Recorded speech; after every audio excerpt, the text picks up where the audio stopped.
If you like the video, make sure to like, subscribe, and comment for more videos like this. What is that one encounter that not only made you believe in the paranormal, but also still sends chills down your spine to this day? And I'm not talking about I heard something move in the kitchen. I mean something truly terrifying. Scary encounter. Now, I've never been the type of person to get scared of the paranormal. Growing up, I've had a lot of paranormal activity since living in a very negative home. There has only been one night that really gave me goosebumps. I live in a 2-story house. The rest of my family's rooms were upstairs, and at night I'd be downstairs by myself. I was lying in my bedroom when I heard loud, slow footsteps in the other room, followed by a man grunting. I call out, thinking it's my stepdad, but get nothing in return. I lay back down and started hearing it again, only now it was outside my door. It stopped, and moments later my door banged open, and the hairs on the body flung up. I could feel a huge hand grabbing on my leg, and as I look down, I see the shape of a handprint digging into my skin. But there was no one there. Moments later my mom comes downstairs, it's about 4 a.m., humming, and she walked in my room and said she heard someone run outside of my room when she was on her way downstairs and asked if I was okay. She also mentioned she felt uneasy, which is why she was humming to distract her mind. It's almost as if this spirit knew she was coming and ran away. The next day we saged the house. Everything was fine until we hit my room. The second we walked into my room, a cold burst of wind passed by us, and the door to the upstairs slammed open. Following up, we told whatever it was that it wasn't welcome. And nothing has happened since. But every night I have an uneasy feeling something is out there, waiting for me to fall asleep. On one unassuming, quiet day in the ICU, my coworker and I were sitting at the nurse's station charting when we were suddenly startled by the very obvious rattle of the crash cart, which was stationed directly across from us at a distance of approximately 8 feet. As our heads simultaneously snapped to attention, something shoved the cart with a great deal of force, causing it to travel as far as the 6-foot cord would allow it. We stared at the cart, which was once again stationary, then stared at each other, and stared at the cart again before exclaiming, "WTF?" There was no one in the vicinity at that time, as she and I and 2 ventilated patients were the only ones in the unit. Nothing fell behind it, causing it to move. No open windows or potential drafts, either. The floor is level. That cart weighs about 150 pounds, and even I struggle to push it, much less maneuver it. It was by far the most bizarre, inexplicable thing I have ever witnessed. My coworker and I even found ourselves discussing it 20 years later. We concluded that something was trying to get our attention. Wonder if it had anything to do with the little kids our patients were always talking about? When I was around 11 to 12, I used to share a bedroom with my sister, who was around 9. One night some sound woke me up, and I sat up and saw a human-shaped thing sitting on the padded storage bench at the end of our room. I thought it was my sister at first, so I called her name a few times. She wasn't in her bed. I started to freak out as it was looking in my direction but had a black space where the face was. The rest of the figure was white and solid like a person, moving its arms, but it made no sound. It felt like I was staring at it for about 2 to 3 minutes, and then I had this overwhelming feeling of exhaustion come over me, and I fell back to sleep. I woke up the next morning slumped over in my bed but in the same sitting position and realized I had wet the bed. This hasn't happened since I was 3. Sister was still gone. I ran to my parents' room and my sister was in their bed and they said she'd come running into their room scared in the middle of the night saying a ghost was in the room.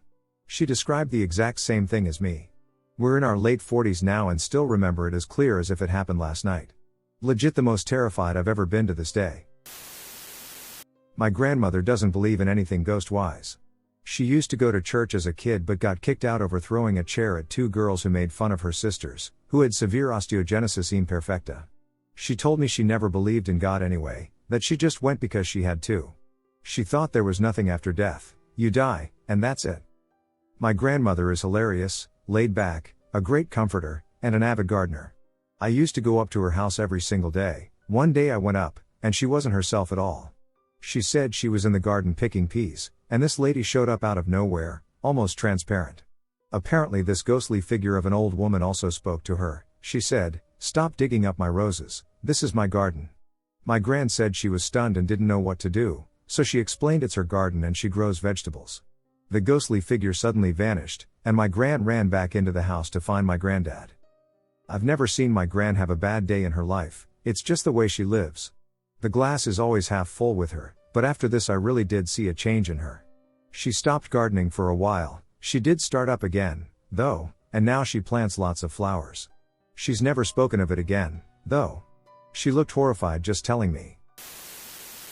I remember what first made me believe. My nephew and I always liked hanging out together. He always believed in ghosts, and I always told him to shut up about it. One night, we were sleeping next to each other at my grandma's house. My nephew loved telling ghost stories before bed. I remember listening to him and making sarcastic comments. When he finally finished, we went to sleep, and everything was normal, at first. A few hours later, I heard giggles. Then more giggles. Then a soft knock. I said out loud, "Stop it, you're not funny, Milan." No answer.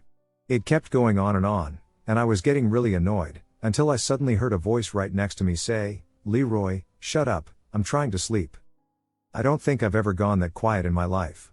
I immediately reached out to touch my nephew to make sure he was there, and I remember him whispering, "Leroy, if you're next to me." "Then who is that?" I told him to be quiet. I didn't want to know. The noises went on until my nephew put two and two together and realized it sounded like a child. So he said, "If you behave, you'll get candy in the morning." Then it stopped. To this day, my nephew and I refuse to talk about it with the family. The only time we ever bring it up is when we're alone together in the same room where it happened. People around here see the goat man. He's a satyr, and people say he is only seen every 7 years or so. He's also seen on many other Native American reservations. The stories I've heard since the 90s are that he shows up at a bar, and people are visiting him all night, and they look down, and he has hooves and a tail. He supposedly chased people for long distances and terrorized them. There was a car wreck of a bunch of teenagers a couple of years ago. Only one person survived but later died at the hospital. He said that the teenagers were panicking and speeding away from Goatman, which led to the car wreck. The most recent story I heard was of this guy who worked on my mom's apartment, fixing stuff for a week. He told my mom and brother that he and two friends had seen Goatman before. They were sitting inside a house drinking alcohol when Goatman jumped into a second-story window. They just started screaming, "What the hell?" Goatman just walked around the house, ignoring them while they were freaking out. He described Goatman as looking evil, freaky, and disturbing. One of the guys was so disturbed that he couldn't stop drinking heavily, ultimately leading to his own death. My personal experience. I had a friend when I was little. Probably age 7 to 10, given how well I remember her. She was older than I was, with long brown hair. She always wore the same thing, black jeans and a red polo shirt. She would just show up and play with me, usually Barbies. We would play together for hours, then she would tell me she had to go, and she would leave. One night, when I was 10, I woke up, and one of my Barbie dolls was standing on my dresser, and her little purple plastic brush was going down through her hair. I couldn't see anyone holding it, but somehow I knew it was my friend. I sat up in bed and sternly told her that I didn't like what she was doing and she was scaring me. The brush stopped, the Barbie laid down, and all was quiet. I laid back down and went to sleep. I never saw my friend again. I spoke to my parents about it a few years later, and while my mom was incredulous, my father confirmed that he had seen her too. But they both told me, without question, that she was not a real person. Fast forward approximately 10 years, and I am moving out of my childhood home. I had already been gone for a couple of years but hadn't actually moved my things out. The day after I had mostly cleared my room out, my dad called me and said, "I have kind of a weird request for you. Could you come by and tell your friend that you're all right?" I was taking a shower and saw her walk through the bathroom, then your bedroom door opened. I called out to her, but I don't think she listens to me. So, I did. I went home and went to my old bedroom, and I could smell her. My room smelled like incense, despite none having ever been lit in there. I sat down in the middle of the floor and just talked for a while. Told her I wasn't sure if she could hear me, that everything was okay, and that I had moved out into a nice apartment near my new job. I told her about my new job. I told her how old I was, just in case she never knew. I thanked her for being my friend and told her I was sorry about how our friendship ended.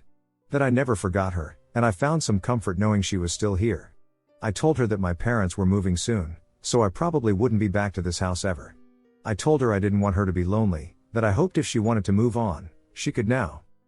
Then I stood up, turned off my light, said goodbye, and shut the door. I headed down the hall to tell my dad the deed was done when my bedroom door clicked back open and I heard a very clear "see ya." I turned around to look but decided to leave the door open, and I waved. I'm 36 now and had my daughter last year. One night, early in the newborn trenches, I was operating on almost no sleep and just rocking the baby quietly in the dark when I got the urge to talk to her.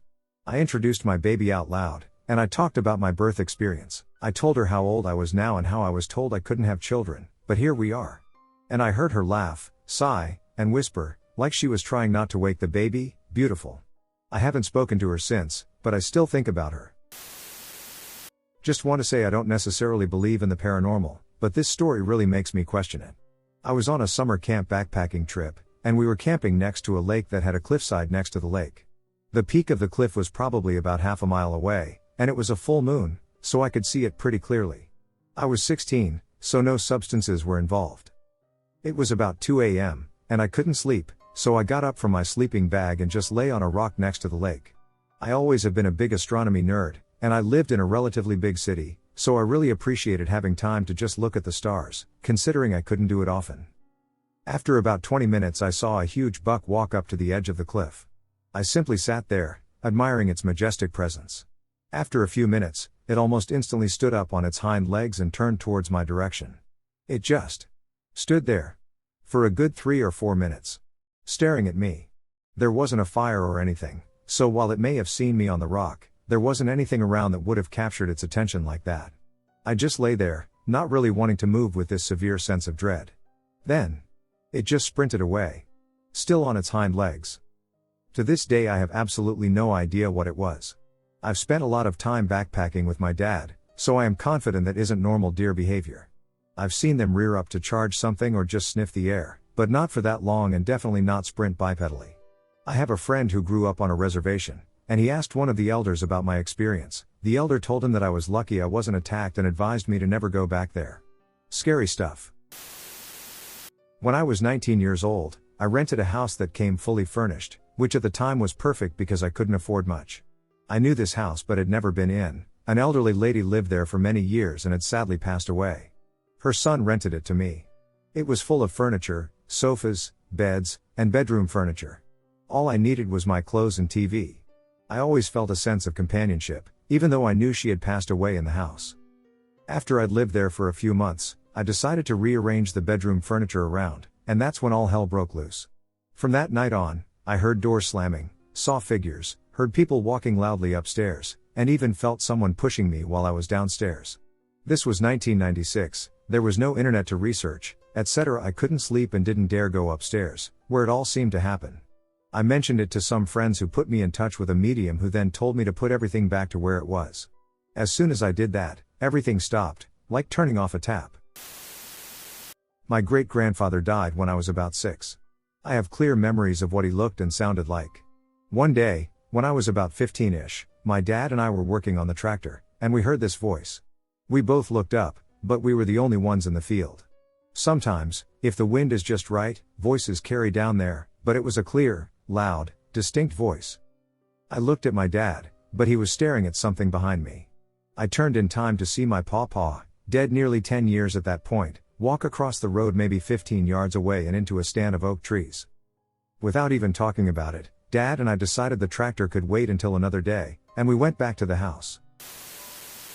One of my first dates with my now husband was a hike and overnight near Mount St. Helens. Hiked about 5 miles in and stayed in a little shelter called Bolt Camp. You can Google it. The pics with the huge tree down on part of it were how it was when we stayed there. It has since been rebuilt. It was still intact enough for us to sleep in. The hike was stunning. The sun was setting, and it was shining through all these hollows in massive mossy trees. They looked like little hobbit or fairy houses, with warm fires burning at their hearths. Magical. It was almost fully dark by the time we got there. There were phosphorescent mushrooms that were glowing in the dark. We built a fire and cooked food, smoked some pot, drank some whiskey, and just talked and laughed and got to know each other. Wonderful night. He was having a super hard time keeping the fire lit. It just wouldn't stay going. He even ended up using some of the wood from the crushed part of the shelter. I fell asleep first. He eventually gave up and went to sleep next to me. I was sleeping towards the inside of the shelter, he was sleeping near the entrance. It was about 3 a.m. when I woke up. The fire was fully dead, and boy was it cold. That's when I saw it. I was facing the back wall of the shelter, and it was just floating back and forth. The best I can say is it sort of resembled a spider web. A white, gossamer thing, just floating back and forth and twisting and turning around on itself. I was wide awake. And fascinated. I wasn't afraid at all. I really wanted to wake him up, but I barely knew him and thought he wouldn't be able to see it or would think I was crazy or it would disappear, and I didn't want that. So I just watched it for a while and fell back asleep. We woke up, ate breakfast, and hiked back, and I drove him home and dropped him off. I didn't tell him about what I'd seen. Lo and behold, a few weeks later he told me a story. The night after I dropped him off, he had gone out on his porch around midnight for a smoke. Then he saw it. A white spiderweb looking thing. Twisting and turning and floating. He watched it for a few minutes. It floated to a bush and settled into it. Then a pair of glowing red eyes appeared in the bush. He ran back inside, afraid. An almost 40-year-old man. And that's when I finally told him my own story. My paranormal experience. Skeptic believer. I wasn't the only one who saw it, so I know it wasn't just a hallucination. Okay, now I want to say, first off, that I was always a skeptic when it came to these paranormal phenomena. I always refused to believe anything until I saw it with my own eyes. It became as real as the word can define. It was yesterday, and my friend and I were on our way back to my house around 12 to 1 a.m. I live in a hillside area in Hayward, California, Bay Area. I live pretty far up, and it is semi-desolate and quiet, so it's very rare people are walking around this area. We arrived at the park on the street in front of my house. We stayed in the car and were chatting for a bit. The road continues a little further ahead and then branches off into a narrower path that has two more houses on either side. My friend saw what appeared to be a woman walking a dog when I turned to face him. He indicated that and asked, "What on earth is that?" I turned my head, and I immediately recognized the individual. Now a lot of residents here walk their dogs on our road, but I've lived here 5 years, and usually no one is out at that time of night walking their dog. It seemed to appear real fast and disappear naturally. We were speechless, and about 20 seconds later, as we were looking, wondering what the hell it was, the figure looked as if it came out from the side of the hill. The movement of this thing was erratic, seeming to slow down and speed up like she was looking for something. It wasn't like he saw something and tried to describe it. We were describing this woman with a red woven robe that appeared to be a type of hood and looked almost witch-like. The movement was unlike any human I've seen. It was coming about 50 feet away and seemed to turn back into the hillside. Around 15 seconds after, something that appeared to be a dog was running down the exact same path she was taking and disappearing just as she did. It was nighttime on a dim street. The thing is, there wasn't a physical form to it. It looked like a wisp almost. As I said before, I was skeptical and thought paranormal experiences were made up, but I did believe in spirits and the concept of it. Now there are very few things in the world that can generally freak me out, but when I saw this with my own eyes, that feeling was indescribable. I was frightened because it was real, and my friend and I saw the same things. As much as I want to believe I was hallucinating, we weren't. I got out and immediately ran into my house, and my friend took off. I can't explain it. Even after I went into my house, I felt as if there was a presence or something watching me. I don't know the history of the area I'm in, but I was speaking with my friend today, and he is Panamanian, and he was explaining more about it as well. Their culture is fond of encounters of these. He theorized that someone in the area might be tampering with things they shouldn't, such as black magic, or that perhaps someone was buried in these hills before the houses were built, and their soul remains untested. Although I've shared this information with some family members, I often feel like I'm being irrational. My mother is a very religious woman that believes in things like these, so she could see I wasn't just seeing things. There were things some of my other family members who previously lived here experienced. My dad swore he heard a woman screaming and asked my mother if she was hearing it as well. Whatever it was, the encounter in itself was something I cannot explain, and it genuinely made me wig out. I can understand if it was just me, and I could possibly just be seeing things, but my friend was witnessing the same thing as well. Interesting experience nonetheless. When my mom was growing up, my grandparents owned a pub, not just for dramatic effect. This pub was very old and now has a heritage order on it. In the cellar was a bricked-up doorway that led down to the Thames, and there used to be a small jetty where stock would be unloaded and brought into the pub. One of the barmaids who used to work there was mucking around on the jetty and then fell in, causing her to drown. All the regulars used to talk about how she haunted the pub. I even asked my grandparents about it, who confirmed that they regularly came down to stock being moved, the floor had been swept up, and other stuff you associate with a haunting. Anyway, this is my mom's story. She said that when she was a teenager and the bar was shut down, she, my dad, and their friends were all playing pool when she watched as the barmaid emerged out of the bricked-up door. They all watched as she walked along the bar and entered the living quarters. The braver members of the group followed her up there. But she had vanished. The only thing up there was that it was really cold. The reason I believe this story is because my mom is one of the most rational people I know, plus my grandparents corroborated separately that the pub was haunted without even bringing up my mom's story.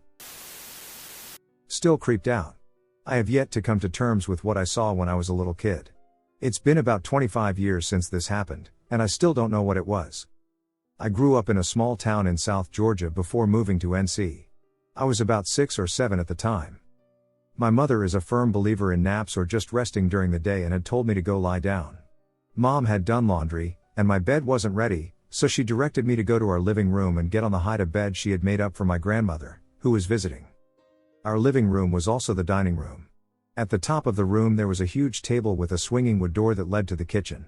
At the bottom of the room was a sitting area with the aforementioned couch bed, a couple of chairs, a coffee table, and my piano. There was a set of beautiful French doors that led to the hallway. I always loved the light that came through the little panes of glass. I go into the room and lie down on my left side so I am facing the glass doors. It's late afternoon, light is coming in through the windows, and I can still see perfectly. I glance up at the doors and see a figure at the dining table. It's about 3 feet tall, totally black, and human looking. I can see a head, torso, hands, and legs, but no defining features. I quickly flip over and look directly at the table. There is nothing. I realize that I'm just seeing light tricks, so I slowly turn back on my left. To my horror, I see the figure again, but this time it's moved towards me. It's only a couple of feet from where I am lying. My heart leaps into my throat, and I turn again to see nothing.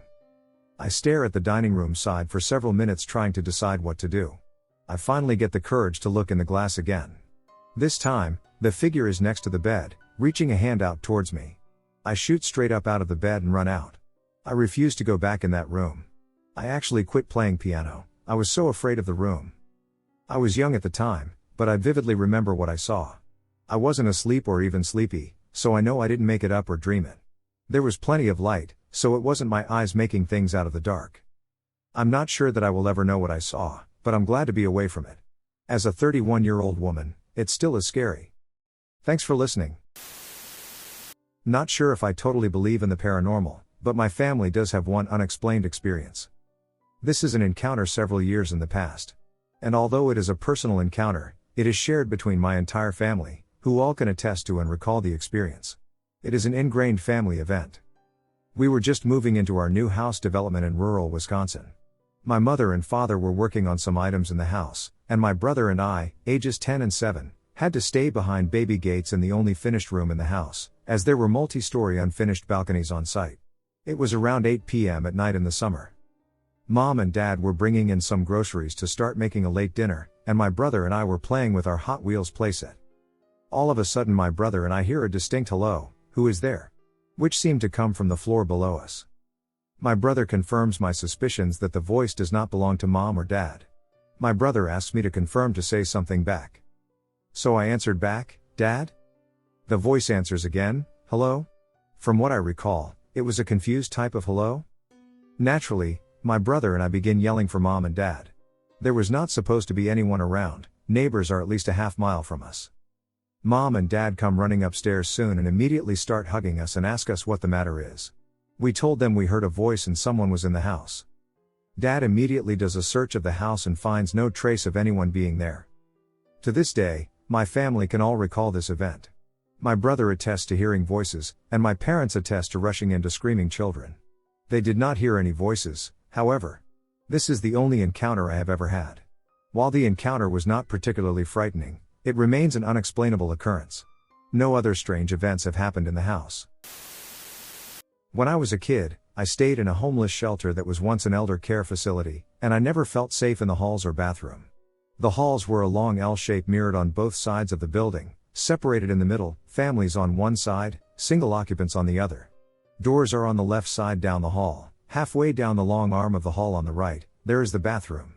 The bathroom was an L as well, with maybe 10 stalls on the left side and mirrors and sinks on the other. Further in, there's a right turn and maybe 6 separated showers. The hall had older tile floors lit by those flickering bar lights. The stall/sink section of the bathroom looked almost brand new, bright, modern, but once you pass them, the whole back section with the showers looked like it was 100 years old. The lights were a dim orange-yellow color that never seemed to light the area. When I say I didn't feel safe, I mean it. The feeling was not just that of feeling watched but that of something wanting to hurt you. I'd experienced a few paranormal things at that age and had gotten pretty good at just letting it go and not giving it much energy. As the eldest child, I always felt compelled to maintain a facade of bravery, even when I didn't feel particularly brave. Therefore, I would suppress this feeling and limit my time in the hallways and bathroom. With all that preface out of the way, one night I woke up and had to use the bathroom, so I left the room I shared with my brother and father and headed down the hall. I got to the bathroom no problem and went in a stall. Feeling like I'm not alone despite the bathroom being empty, I finished my business and went to the sink and started washing my hands. That feeling is growing stronger. I looked up into the mirror, and one by one each of the open stall doors slammed behind me. I was frozen until the last stall door slammed, each door swinging from the force of it, and then I bolted out of the bathroom, down the hall, and into my room, probably as fast as I'd ever run. I jumped in bed and didn't sleep until the next day. That's one of the most intense paranormal experiences I've had. My friend moved into an extremely creepy house that has a strange presence. So my roommate and I were just talking about the different places we have lived in this city. A few years back she moved into a house in the outskirts of the city. She was here for the training of her new job. The company had allotted this particular home for her stay for a year. She had 4 other girls with her. So the first incident happened as soon as they opened the door to the house. She immediately felt like someone had just left the room. Like someone was recently there. She ignored that feeling. She had been recently diagnosed with bipolar disorder at that time and was taking medication. Now she told me that these medicines cut out all extra thoughts that come in to trigger certain uncomfortable feelings. So she is always focused on what she is doing in the moment. And I can tell you that she is someone who entertains no bullshit and is a very practical person. So they moved in and started their stay. She started hearing noises of a woman and a child crying in pain. As if they are being harmed. At first she ignored it, but since it started happening every night, she became curious and tried to look out of the window to see where it was coming from. She couldn't see anything. The silence was unbroken outside, yet she could only hear this sound within her home. Another time she was cooking in the kitchen alone and saw a reflection in the steel container. She would turn, and there was no one. She would feel as if someone were with her in the kitchen. She was ignoring everything until another girl in the house went around asking everyone if they were in the kitchen with her. And everyone would say no. On another occasion, she was sleeping alone in her room while 2 girls slept in the hall. The other girls weren't at home. She woke up suddenly at 2 a.m. when her bed started shaking. She thought she was dreaming and tried to go back to sleep when she heard the loud sound of steel vessels falling in the kitchen. She went out to check on the other girls, thinking one of them may have dropped something. But all the lights were off, and the girls were in deep sleep in the hall. It wasn't them. At night, all the street dogs would gather right outside her house, barking and crying loudly at her house. A group of dogs doing that facing her house. This happened every night. She asked the neighbors, who were an elderly couple. They dismissed it as nonsense and warned her against going outside at night but never explained why. This kept happening, and then all the girls were aware of it. They didn't have any option but to stay in that house since they were training for an important corporate job. Once, my roommate was at work and got a call from another girl who was staying with her in the final days of their training. All the other girls had gone home to their parents for a bit. She called and asked her if she was in the bathroom. There was no one at home but her. This incident coming from my roommate gave me goosebumps. The way she described the incident to me was unsettling. She said I never believed there could be anything like this, but that house changed everything. She later found out that there was a stream just behind her house in the distance. There were dead bodies of young boys that were found 3 to 4 times. This house likely played a significant role in the numerous crimes that occur in the area. I was in County Mayo, Ireland, with my husband visiting an older aunt. She took us to the family cemetery nearby. I guess she wanted us to see it. We went along with it because she is so sweet. It's a small cemetery of about 125 graves, with a parking area for 4 or 5 cars. There are fields for sheep on all sides, and barely a tree anywhere close. There was only one other person at the cemetery, a man about 30 to 35 years old wearing jeans and a plaid work shirt. He was approximately 4 rows away from us when he walked behind one of the larger gravestones, and I lost sight of him. He did not reappear on the other side of the stone. After a couple of minutes, I walked over to the grave, and there was no one there. I asked my husband, who does not believe in ghosts, if he saw the man, yes, and if he saw him leave, no, or had any idea where the man went, no. A strange ghost experience from my previously non-believing uncle. Several witnesses, no other evidence. My uncle is a believer in the paranormal, but he always used to be a skeptic. That was until he was living in a shared house with some guys he knew. He decided on this house because it was cheap, and he knew some of the guys who lived there. He moved in, and everything was normal for the most part, except he felt a little odd in the kitchen sometimes. However, one night he was home alone. His mates were out of the house, and he went down to the kitchen to make tea. It was then that he became a believer, as in front of the sink was a white, partially translucent cylinder, that went from the floor to the ceiling and may have had the faint outline of a figure within it. The figure had no eyes, but he believes to this day that that thing was looking at him.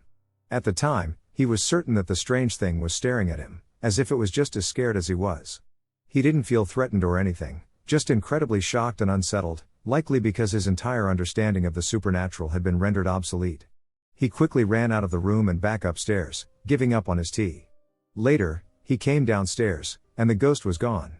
He made his tea, but the room still felt ice cold. The next day, his friends were back, and he waited until he was alone with the one he was best friends with and trusted the most. He said to him, "Mate, has anything weird ever happened to you here?"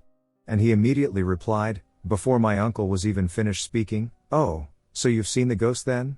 His friend called everyone into the living room, and they all told their stories of meeting the phantom of the kitchen.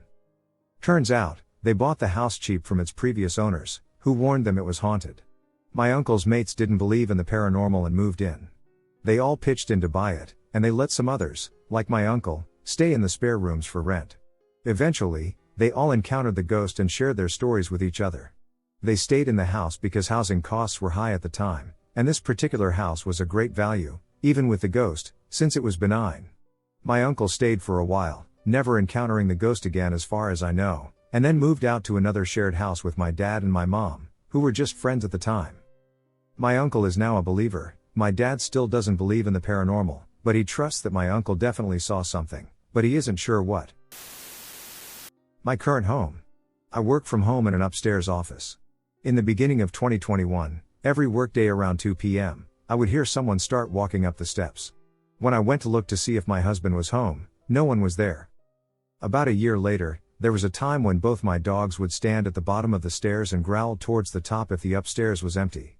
They were too afraid to go up the stairs when I went to check it out, but they would stop growling when I got to the top but still refused to come upstairs. Then the downstairs bathroom light would flick itself on. If our daughter or I were near the bathroom, we could hear the switch click. The house is older but had a full electrical update in 2020, and then the light would turn on. The first time we went outside, it was shocking, but we thought it was due to our old house and the renovations we were doing, or the switch not being fully down. In 2023, my family started seeing shadows. My husband started seeing them first. The shadow of a man appeared near the garage. Then our daughter would see the shadow figure pass by her bedroom door when she was upstairs. At this point I was on the fence. I'm home the most and hadn't seen anything. Last year I saw something real enough in my kitchen to mistake it for our daughter. That's when I started believing. I grew up in my grandma's house with 5 aunts. Needless to say, we were all pretty close. I was particularly close to my aunts. Sleeping with a different one every night gave me a sense of comfort that I unfortunately did not get from my parents. They were pretty unfiltered around me since they were pretty young when I was born, the youngest being 12 and the oldest being 23. I remember one of my aunts, let's call her Patty, being heartbroken over her first breakup, crying most nights and crawling into bed with me and other aunts when nights were particularly bad for her. One morning around the breakfast table, I was about 8 years old at this point, the youngest of my aunts told Aunt Patty that she woke her up in the middle of the night by sitting on the edge of the bed and crying. That's when another aunt said, "Yeah, you can just come in my room and stand at the edge of the bed." I've never seen Aunt Patty as serious as at the moment when she said she didn't leave her room last night. Everyone's face at the table went pale, and the tension around the table was intense.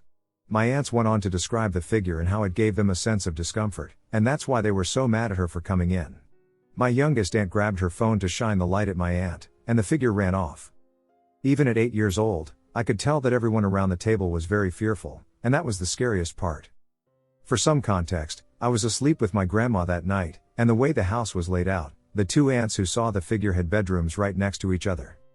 I stopped living with my grandma at about 16 years old, but between that and multiple other encounters, I never felt safe in that house. Due to my childhood trauma, I'm pretty empathetic, and the negative energy I felt in that house throughout my childhood was intense. This was especially evident in the kitchen and my youngest aunt's room. As a child I coped with it because I had no other choice. As an adult I was very excited when they sold that house, and I did not have to step into the house ever again. I've experienced a lot of strange things in my life that I couldn't explain, but some of them are kind of personal, and I don't really want to get into talking about them at the moment. I do have an intriguing story, though, of something that happened once a long time ago, where I think I actually saw a bona fide ghost. I was working at a public library years ago, back around 2005 to 2006. When I first started working there, I was told a rumor that supposedly an area they called the West Basement was haunted. It was a basement under the reference room, where old newspapers and magazines were kept as a kind of archive room. It was locked, and only employees normally had access, although the public could ask to have things brought out to see.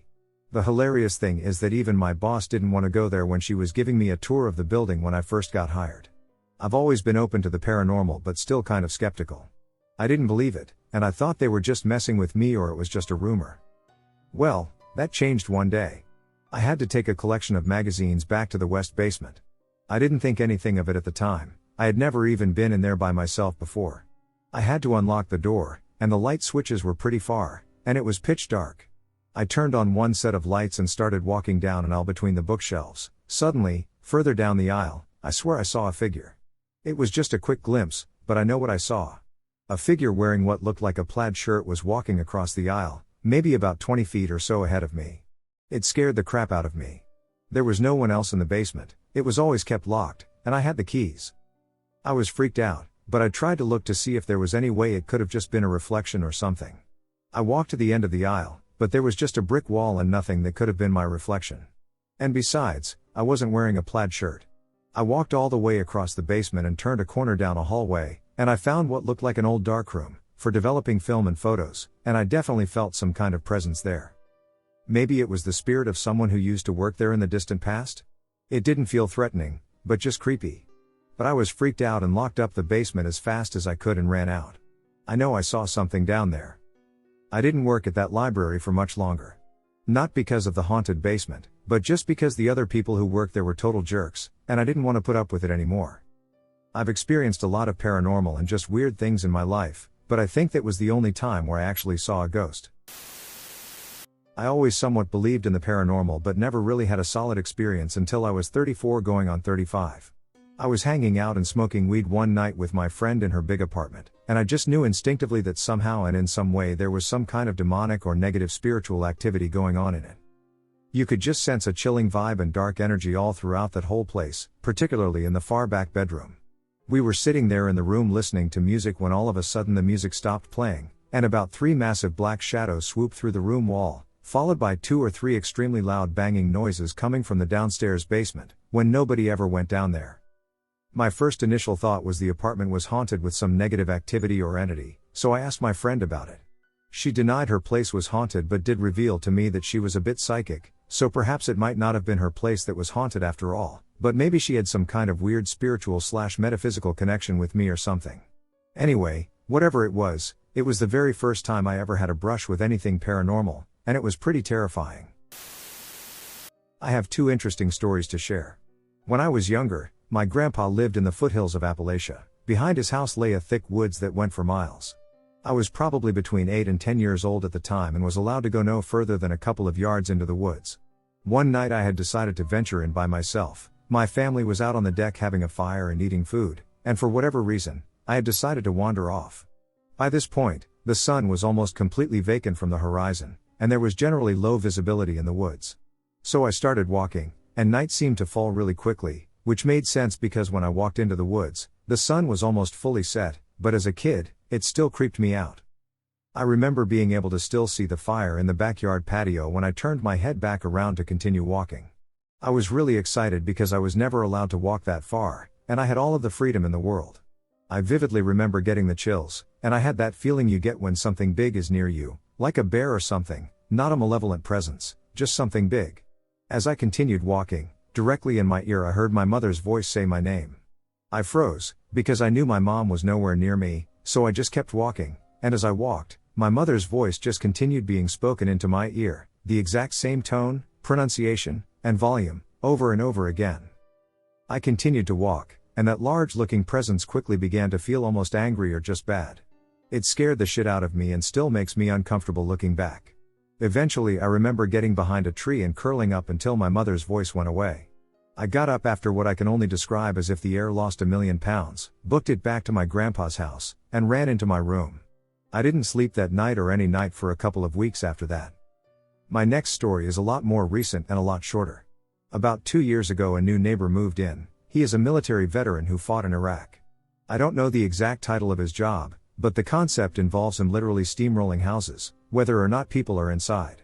Since he is still involved with the army in some way, he is not home very frequently, but when he is, very strange things happen. My most notable encounter with a ghost was when I was washing dishes in the kitchen, and I saw something white dart across my living room in front of me, as my living room is directly across from my kitchen sink. I was more confused than creeped out and tried to rationalize it but remained a little creeped. After I finished everything, I went upstairs to my room, and as I walked in, I turned the corner to face my bed. When I turned the corner to face my bed, a man in something like white traditional Middle Eastern attire with a long gray/black beard, thick eyebrows, and black eyes looked at me. I literally jumped, and when I blinked, he was gone. He just looked at me blankly, and he scared the crap out of me. My next encounter was a lot more aggressive. It was the middle of the night, and I was lying in my bed. I suffer from chronic migraines, and if you have them, you know that sometimes, when you try to sleep or close your eyes, your head gets worse. As I'm lying just looking around at my ceiling, I see what looks like somebody standing, but almost not even there, if that makes any sense, like if I only saw the outline of a person there but no actual body. I tried to fall asleep, but my head was continuing to bother me, so I opened my eyes, and I was met with a woman screaming at me in complete gibberish. She was wearing similar clothes to my other encounter. I got up and ran out of my house to the street. Once I caught my breath, I walked back in and sat in my living room until the next morning. That's all for my encounters. I was scrolling through and figured now would be a better time than ever to share my stories. I hope you enjoyed them. P.S. I have moved out of state since those 2 stories took place. My first encounter with the paranormal. It was early January 2008, 7 years old. I just got Pokemon Diamond for my DS, and I wasn't allowed to play it at night, but I did anyways every night. And every night I would put my DS back on my nightstand, which was right next to my bed, so I wouldn't have to get out of bed and put it anywhere else. But this particular night I had the urge to get out of my bed and put my DS on my dresser, which has this really big mirror attached to it as well. As I got to a saving point in my game, I became really confused and didn't remember where I should put my DS. I sound dumb, but I got really confused because I thought, well, I usually put my DS on my nightstand, but it did not feel right at all for me to do that. So I get out of bed, it's probably 12:30 a.m., and I'm confused about where I should put my DS. My dresser is there, so I walk over and put my DS on my dresser, and then I look up into the mirror, and I see a face, automatically knowing it's not mine, and I am shocked and scared out of my mind. I leap into my bed and dive right under my comforter, sheets, and a blanket. At this moment, I am wondering how I could have seen a face in that mirror at all. It was pitch black in my room, and there was no light, and I had blackout curtains in my room, so the moonlight wasn't even in my room.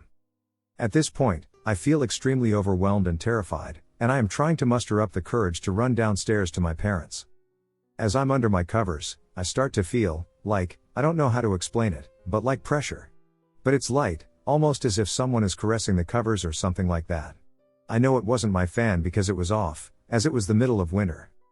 Then someone, I don't know how I would ever allow this, but my foot wasn't under the cover, and as soon as I realized this, I swear to God someone or something pulled on my foot, and immediately my fight or flight instincts kicked in, and I leapt out of my bed, flung my door open, stormed down to my parents' room, and hysterically started to cry.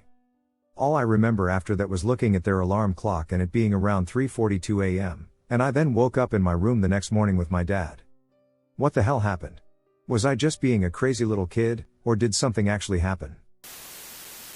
My only paranormal encounter as a skeptic. Okay, so flat out, this is a true story. I'm not trying to spread a made-up story.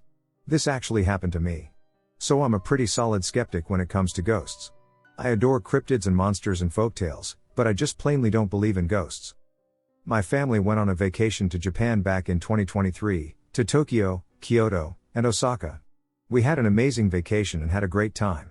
But one night in Kyoto my family ate dinner near a river and then went to a jazz bar after. We left at around 10ish to go back to the hotel. We start walking down the gorgeous street that the bar was on, which was pretty empty because of the time.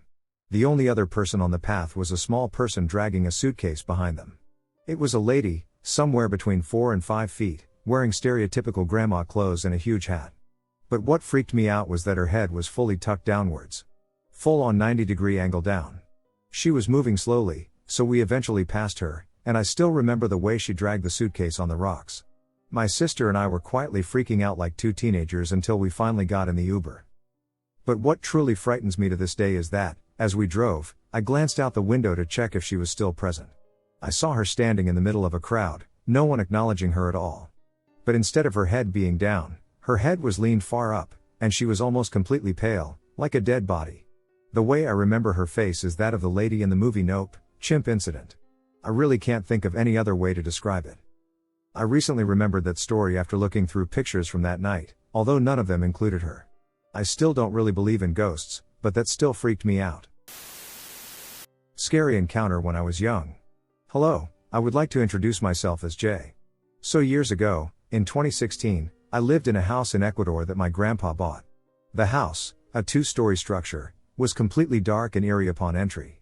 The second floor has a big balcony you can go play outside on, so he rented the bottom level to a family and the second level of the house to this woman, whom my grandpa described as a bit weird. Eventually, that woman ended herself in that house. My grandpa didn't even tell us at the time, and neither did my mom. Only my sister, my mom, and I lived at that house. In my country, some stores open up really late, and my mom left us. She left that house alone. I looked at the clock, and it was around 10 p.m., and I was thirsty, so I decided to get water. I went to the kitchen. I opened the fridge and took out the jar of cold water. I just removed the lid and put my mouth in there for no reason. It just felt like chicken skin. I turned around and saw a woman in black just looking at me. She was tall. I immediately dropped the jar, and I went back to the room I shared with my sister.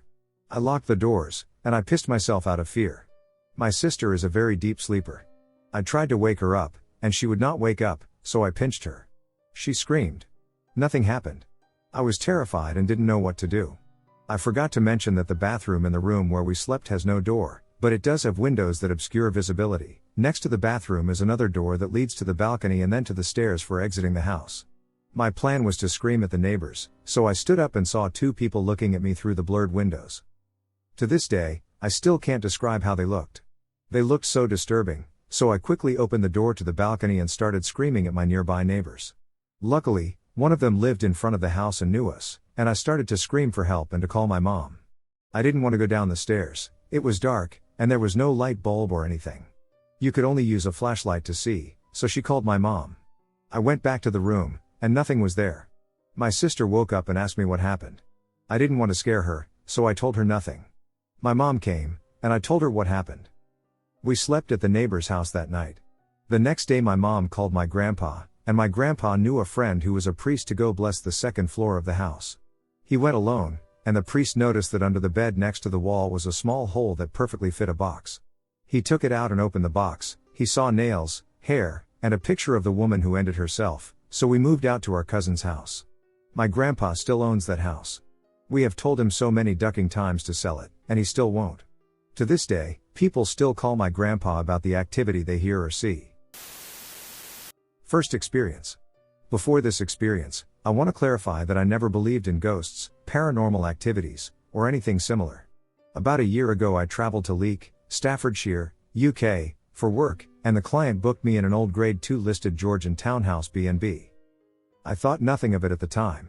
Anyways, I got checked in after work, and I was in the loft/attic converted room, which was cozy, not really creepy or anything like that.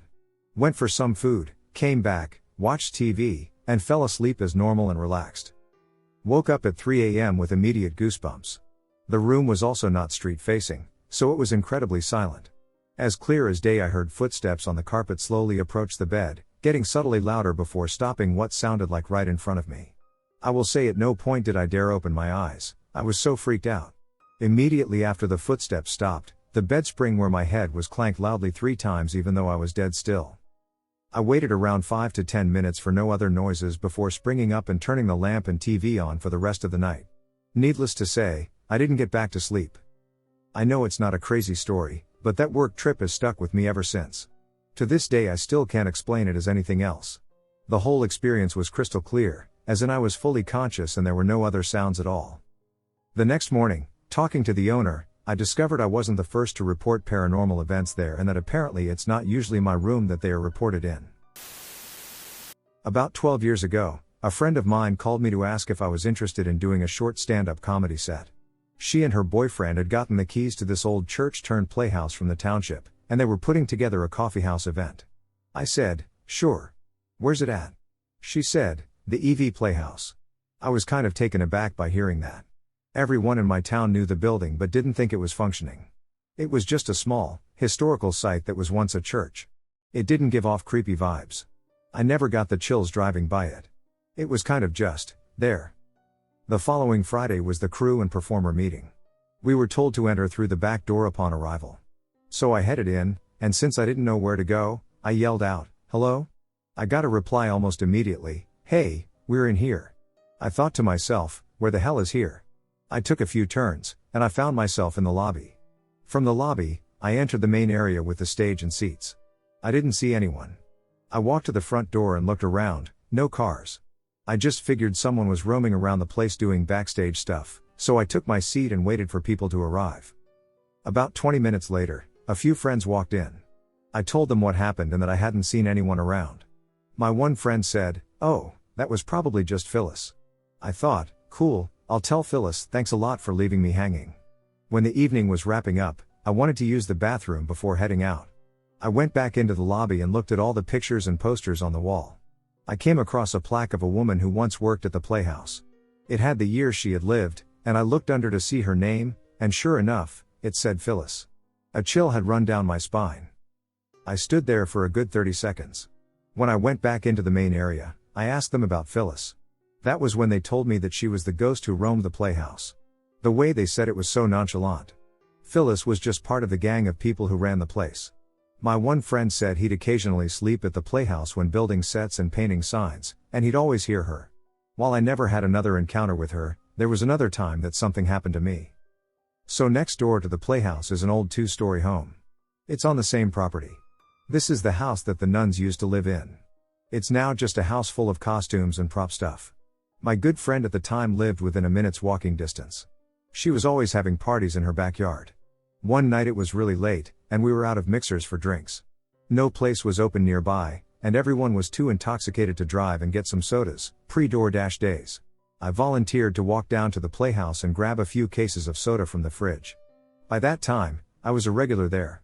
I funded a lot of the grocery trips, and I figured I'd just restock it later that week.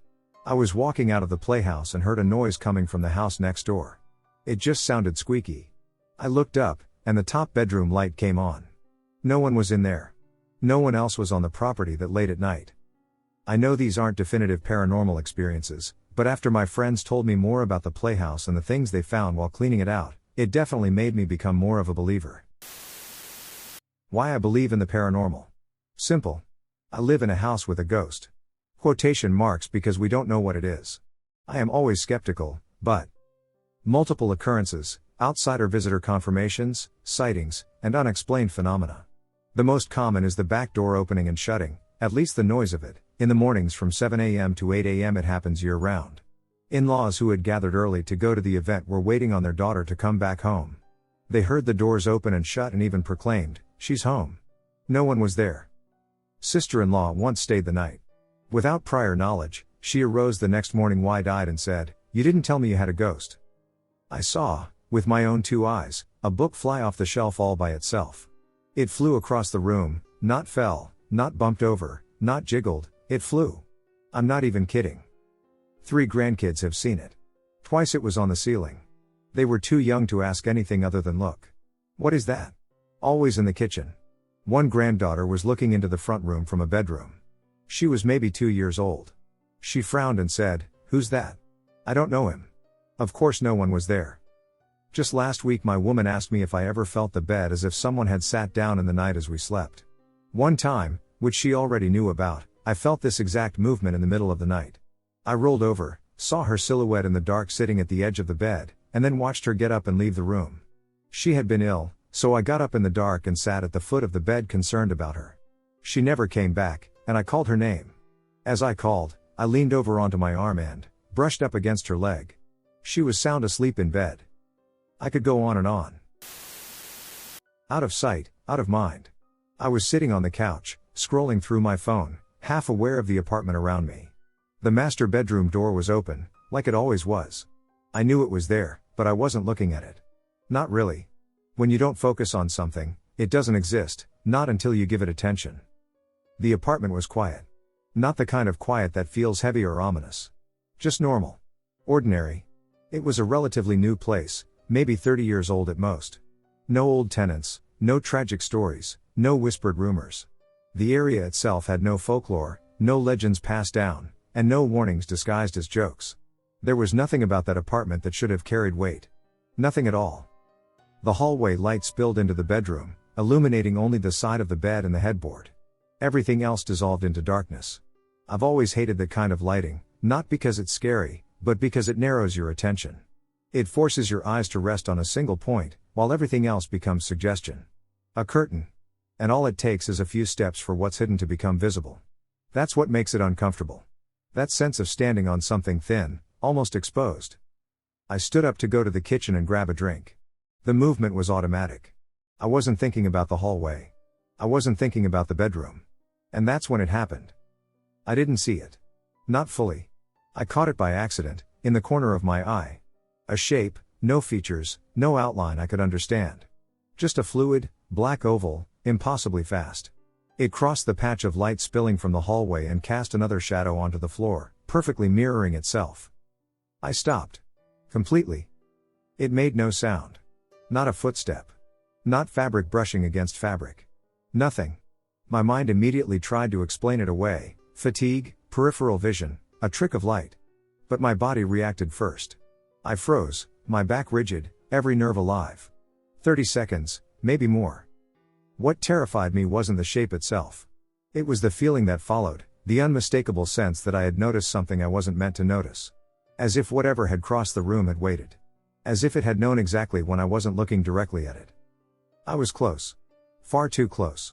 Close enough that, even now, I realize something that makes my stomach tighten. If I had turned my head just a little more, if I had looked toward the narrow gap behind the bedroom door, the part of the door where it connected it to the wall, I might have seen something else. Something clearer. And that thought alone still makes my skin crawl. Eventually, rationality forced its way back in, bringing with it a strange, misplaced anger. I moved. Slowly. I walked into the bedroom and checked the exact spot where it should have been, behind the door, along the side of the bed. Nothing. No cold air. No tension. No lingering fear. The room felt completely normal. Almost insultingly so. I exhaled, went to the kitchen, grabbed my drink, and returned to the couch, picking up my evening exactly where it had been interrupted. I didn't tell my mom right away. I waited days, without knowing why. When I finally did, she said something that made everything fall into place in a way I still don't like to think about. She has recurring nightmares that come in waves, lasting a week at a time. Always the same. A shadow. A figure chasing her. And every time, without fail, she covers the mirror. That mirror sits along the wall parallel to the bed. The wall I couldn't see from the couch. The exact point where the shadow had come from. Sometimes I think the most disturbing part isn't what I saw. It's how close I was to seeing more. My first time. When my parents moved our family into our new house, I was about 5. This is the first experience I ever remember. I was outside with my brothers meeting some of the neighborhood kids. I decided to go into the house to change my shoes because I was wearing slip-on shoes. When you would enter the back door like I did, you would walk in immediately facing the basement stairs or turn left to go into the kitchen. We would like our shoes on the stairs against the wall. I was about 2 stairs down, and I heard my name being called, telling me to come here, in somewhat of a whisper. I grabbed my shoes and ran outside and didn't think twice about what happened. That night I woke up thirsty, and it was late. I went to see if my mom was awake to help me, and I heard her humming in the laundry room, which is in the basement, so I'm standing down there looking for my mom in the pitch dark. She wasn't down there, but I could still hear the humming. I ran up the stairs and slept on the floor in my brother's room that night, terrified. It was the start of 13 long years of experiences. My first time seeing a ghost. This is my first time ever sharing a story. This really happened, and it still gives me the creeps. This was in the year 2014 or 2015 in California. I live in the Central Valley. I used to visit my cousins all the time and spend the night a lot at their house. At one point I lived there. I've been told a lot of stories that happened in the house. The house is really old, and from what I heard, it used to be a brothel back in the day. Years later they turned it into a 4-bedroom house, and it was located near a river. In the 1990s, a flood happened in my city, and the tiles from inside the house came off and revealed there was a huge star, you know what kind of star I'm talking about, carved in the middle of the living room. Many of the family members and friends who used to live or hang out there have either heard or seen things, and some people reported feeling creepy vibes while walking up to the house. The types of paranormal people they have seen are described as an old woman and old man, a boy and girl, and a tall dark man. My experience: I'm a person who has never seen or heard any paranormal activity, but family around me have seen or heard the paranormal. So when I lived there, I shared a room with my cousin, and 2 random nights I woke up in the middle of the night. I want to say it was around 3 a.m. on both nights. I woke up at the same time, and I saw what looked like an old man standing at the foot of the bed. I obviously got scared, but I tried to not get scared and put my head under the blankets and tried to sleep it off. I was scared but not that scared. The second time I saw something was when my little cousins and I were bored, so we decided to go on ghost adventures in the house, turning off all the lights and using our phone cameras to record. We had 2 groups of 2 people, and we split up. The cousin I was grouped with was at one point a little further than me, and I got this scared feeling and ran towards him still recording. It wasn't until years later when I looked back at the recording, and at the moment I had gotten scared, my camera turned to the area I was just at, and I literally saw a ghost figure walk into the wall. It looked like a man, and it had on a cowboy hat. I really caught a ghost on tape myself. When I noticed it, all my hair stood up and tears were building up. It was so scary to me. A couple of people tried to tell me the video is fake, but it is real. There is no way I would have been able to tamper with it. I don't know how to use Photoshop, and I've tried to look for ways that it could have been a light or a shadow, but nope, it was a real ghost that I recorded. It's 2020, and this still scares me. Jose's experience. I'm going to use different names for the people involved.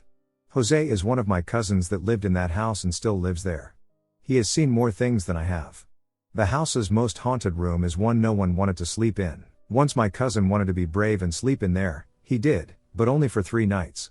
Every night he slept in there, he would get sleep paralysis, and it kept getting worse every night he stayed there. The last night he described to me, there was an entity trying to enter his body through his mouth. He said he felt this entity opening his mouth with long black fingers, and it felt like it was going to rip his mouth because he couldn't fight it or close his mouth. He tried to wake up and was mumbling, but there was nobody in the room with him to wake him or anything. He said he started to pray to God, and he actually woke up and left the room. Never again has he slept in that room since then.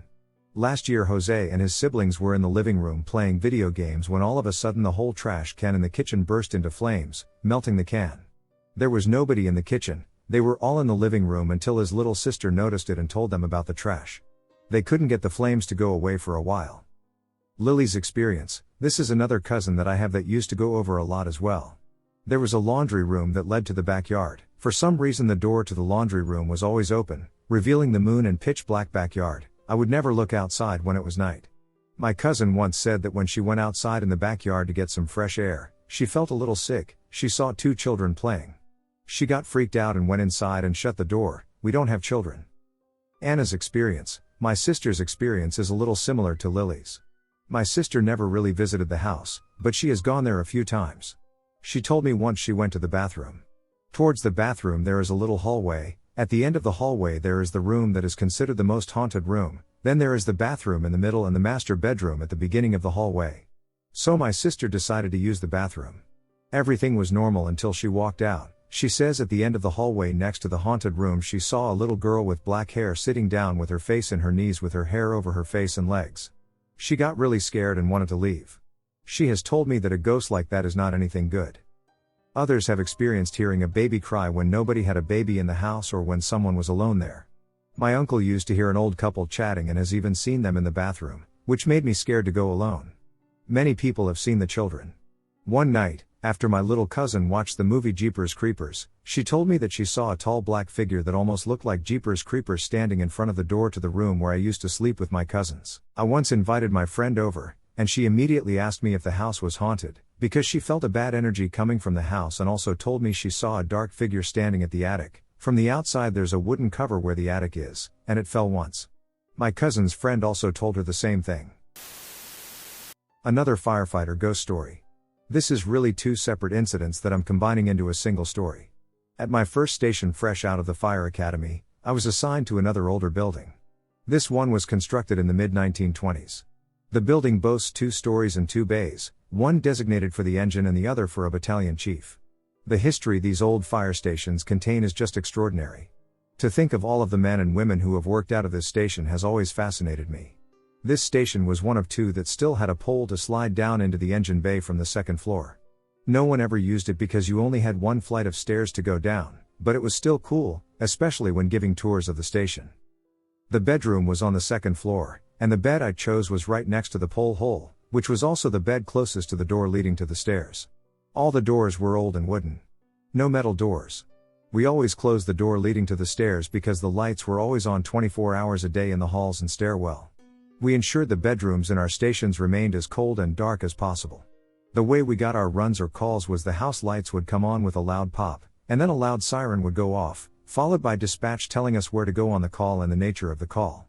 Fire, EMS, car wreck, etc. Every time without fail the door leading to the stairs would open on its own before the lights would come on, telling us we had a call. The doors were not controlled or locked/unlocked remotely. The old hands, or veteran firefighters, always said that it was a retired firefighter taking care of us. The situation was unsettling, yet it didn't pose a significant problem. Now this was a big deal. One night I was asleep in the bed next to the pole hole, and something woke me up. When I opened my eyes and looked toward the foot of the bed, I saw a firefighter standing there wearing their quick hitch pants, or bunker gear/firefighting pants.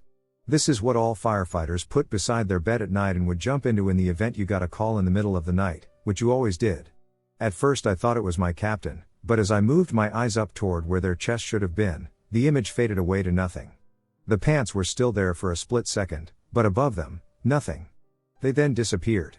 My guess is it was just a retired firefighter checking the new guy out. But after that night, I moved to the bed in the far corner, away from the pole hole and where I could lie on my side facing a solid wall. I was a skeptic when I was young. I was ahead of my time, being an atheist at 10. But I've experienced too many things that I just can't explain, and I desperately want to leave the paranormal out of it. The one that changed my mind happened at the Tower of London. I was 16 and on vacation with my aunt. We were doing tourist stuff, so naturally a tour of the tower is on our list.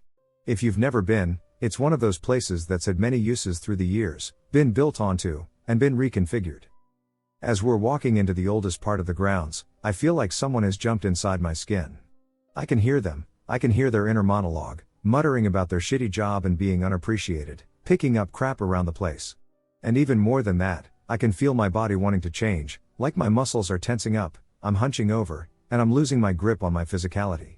I'm fighting to follow the tour group, listen to the voice now rattling in my head but isn't my voice, and not walk like a hunchback with a pronounced limp. The tour group stops briefly to look at some construction that replaced an old gate, and when we start walking again, the spirit in my body is pulling me to walk through a gate that's been a wall for over 400 years. But I managed to keep up with the group, but I hear really nothing the guide says. I'd started to get a little panicky as we were leaving. I still had this spirit raising hell, muttering while utterly confused, and no one had any idea but me. But as I walked over to where the moat had been, it was gone. My posture returned to normal. That spirit's voice was gone, and his control over me was as well. I know there is no way to prove any of this. That's the problem with a lot of paranormal things, most tend to be experiential. And I know I wouldn't believe a stranger on the internet, so why should you? Seeking closure on a possible paranormal experience from my childhood. Hey everyone, I hope you're all doing well. I'm a man in my 30s now, but this experience happened when I was a kid in the 1990s, and it's something I've never been able to explain. I was raised by my grandmother in a small, older country home in Tennessee. She bought the house in the 1970s after moving from Battle Creek, Michigan, and it was already an older home at that point. It was a simple 2-bedroom house with a covered front porch where she spent a lot of time canning vegetables and sitting on her porch swing. One fall afternoon, I was outside playing when my grandmother's daughter pulled into the driveway to visit. I walked up to say hi, and she joined my grandmother on the porch while they talked. Everything felt completely normal. I went inside, grabbed a drink from the kitchen, sat on the couch, and turned on my CRT TV. I remember getting ready to watch Saturday Night Snick on Nickelodeon later that evening. At some point, I walked into my small back bedroom. My bed was pushed up against the wall, and as I entered the room, I suddenly saw what I can only describe as something puppet-like rise up above the headboard, look around briefly, and then slowly sink back down behind the bed. I rushed over and looked under the bed, but there was nothing. Just the carpet and the wall. That moment triggered the strongest physical reaction I've ever had in my life. I felt chills rush from the top of my head all the way down to my feet, and I completely froze before running back to my grandmother and her daughter. When I told them what I saw, they laughed it off and told me everything was fine and that I should go back outside to play before it got dark. But I was genuinely terrified. I slept on the living room couch that night and avoided that bedroom for a long time afterward. Even now, more than 25 years later, I still don't have an explanation for what I saw. I've thought about it many times over the years, and it's stuck with me. I'm sharing here in hopes of finding some kind of closure or to see if anyone else has experienced something similar, especially something involving a brief, silent figure that didn't behave like a typical shadow or hallucination. Thanks for taking the time to listen to this, and I appreciate any thoughts or insight you might have. I don't believe in ghosts, but looking back I've had a lot of ducking paranormal experiences. Hey, so this is more of a series of paranormal things that have happened to me and keep happening. Okay, so, starting with the first experience, when I was young, around 4 to 5. I was in my grandma's house, and she had a computer set up under her stairs. When I got to the bottom of the stairs, I saw a man turn around in the chair. He said his name was Peter, and I started crying because, I was a young girl, and there was a strange man in my mama's home. He then told me to sit on his knee, and he hugged me. About a month later, my grandma was showing me photos of my granddad, who died when my mom was 14, and I immediately recognized him as the guy I met under the stairs. The next experience was definitely when I was 6 because it was the year my mom met my stepdad. I was lying in my mom's bed with my mom downstairs with my sisters, and I heard a really soft voice say, "Lay down." Then it paused as I opened my eyes and tensed a lot, but I stayed still because, common sense, demons can't get through a cotton blanket. It said a few seconds later, "That's it," with emphasis on how long that lasted. Anyway, because it wasn't a horror film, I ran downstairs and cried to Mom. The next was a few months after this and continued for maybe 3 months. Anyways, I kept having dreams about a woman who lived in my wardrobe. I dreamt about her a lot, but she was always paying attention to my sister, who was on the bunk bed under me. My mom said it wasn't real, but the wardrobe would always be open in the morning, and it had latches. It plausibly could have, though it was pretty cheap, but it just doesn't feel right. When I had just turned 7, my mom and my stepdad went on a holiday together for the weekend. I was being babysat by my oldest sister and her husband, and my niece had just been born. It was about midnight when I was woken up by my sister and her friends downstairs. Like any child, I immediately went on my iPad and started playing this Pokemon-style Minecraft game. If anyone can remember this game, please tell me, and I started hearing my mom's voice from the corner of the room. She talked for about 30 minutes before it started getting closer, and I ran downstairs to my sister and her friends, but I forgot my glasses, which was possibly the worst part of this. The next year, my second oldest sister was living away for mental health reasons, and my mom and my stepdad moved into a new house. For about 2 years, I would talk to her when she wasn't there. 3 months after I started doing this as a coping mechanism, I started hearing her talking back, but from under my bed. I had a cabin bed like a bunk bed without a bottom bunk, and it stopped when I threw out one of my dolls, but throwing out my dolls was a big change for me. It probably wasn't anything to do with the doll. Another time, I was a lot older, maybe 12 now, and I was looking after my niece while my sister was asleep upstairs with her new son. I was watching TV with her, and she started talking to the chimney, and of course I thought she made an imaginary friend, which is really cute, so I asked who she was talking to, and she said a name along the lines of Rupert or something, but I didn't hear right, so I asked if she could say it again. She looked worriedly at the chimney, then at me, and said, "Nobody's there." Of course, I didn't believe her, so I questioned her confidence. She responded, "He'll talk to you later," a statement that terrified me. Going back to my conversation about imaginary friends, I realized that I used to have an imaginary friend in a wheelchair. He got scared when I went out to the ice cream van and screamed at me to stop. Later in my life, I learned of my cousin who died when he was run over by an ice cream van, and his legs were shattered. Another one is at my grandma's on my dad's side. I went there a lot because I felt safest there at the time, and that's where I could see my dad. My sister and I shared the room, but at that time, she was away for mental health treatment, which made me feel really scared. I woke up at what felt like late, but I was young, so it was probably 1 a.m., and the wardrobe door with all the sewing and clothes stuff in started swinging very slowly back and forth. I couldn't leave without passing it, so I just lay there and cried. I've never slept with the window open, so it couldn't be the wind. I kind of wish it was. And the last direct experience I had was when I had just moved from England to Australia with my stepdad's job, and I had a hard time sleeping, as this wasn't soon after my grandma died, so I was going through a lot at the time, so I spent a lot of time watching TV at night, and I would play with the curtains using my feet because I needed constant stimulation. About half an hour later, I heard a very clear ahem coming from behind me. Anyway, I shot up and sat there for another 20 minutes because I didn't want it to think I ran away. In my mind, running away equals it will chase me. I was watching Markiplier's 3 Scary Games, so there were definitely no voices like that, and this was much more feminine than Markiplier could do.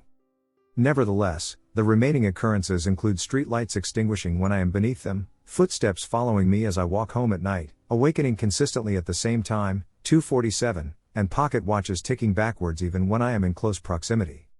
So that's it. I'd quite like an explanation in any form. This shit just haunts me, man.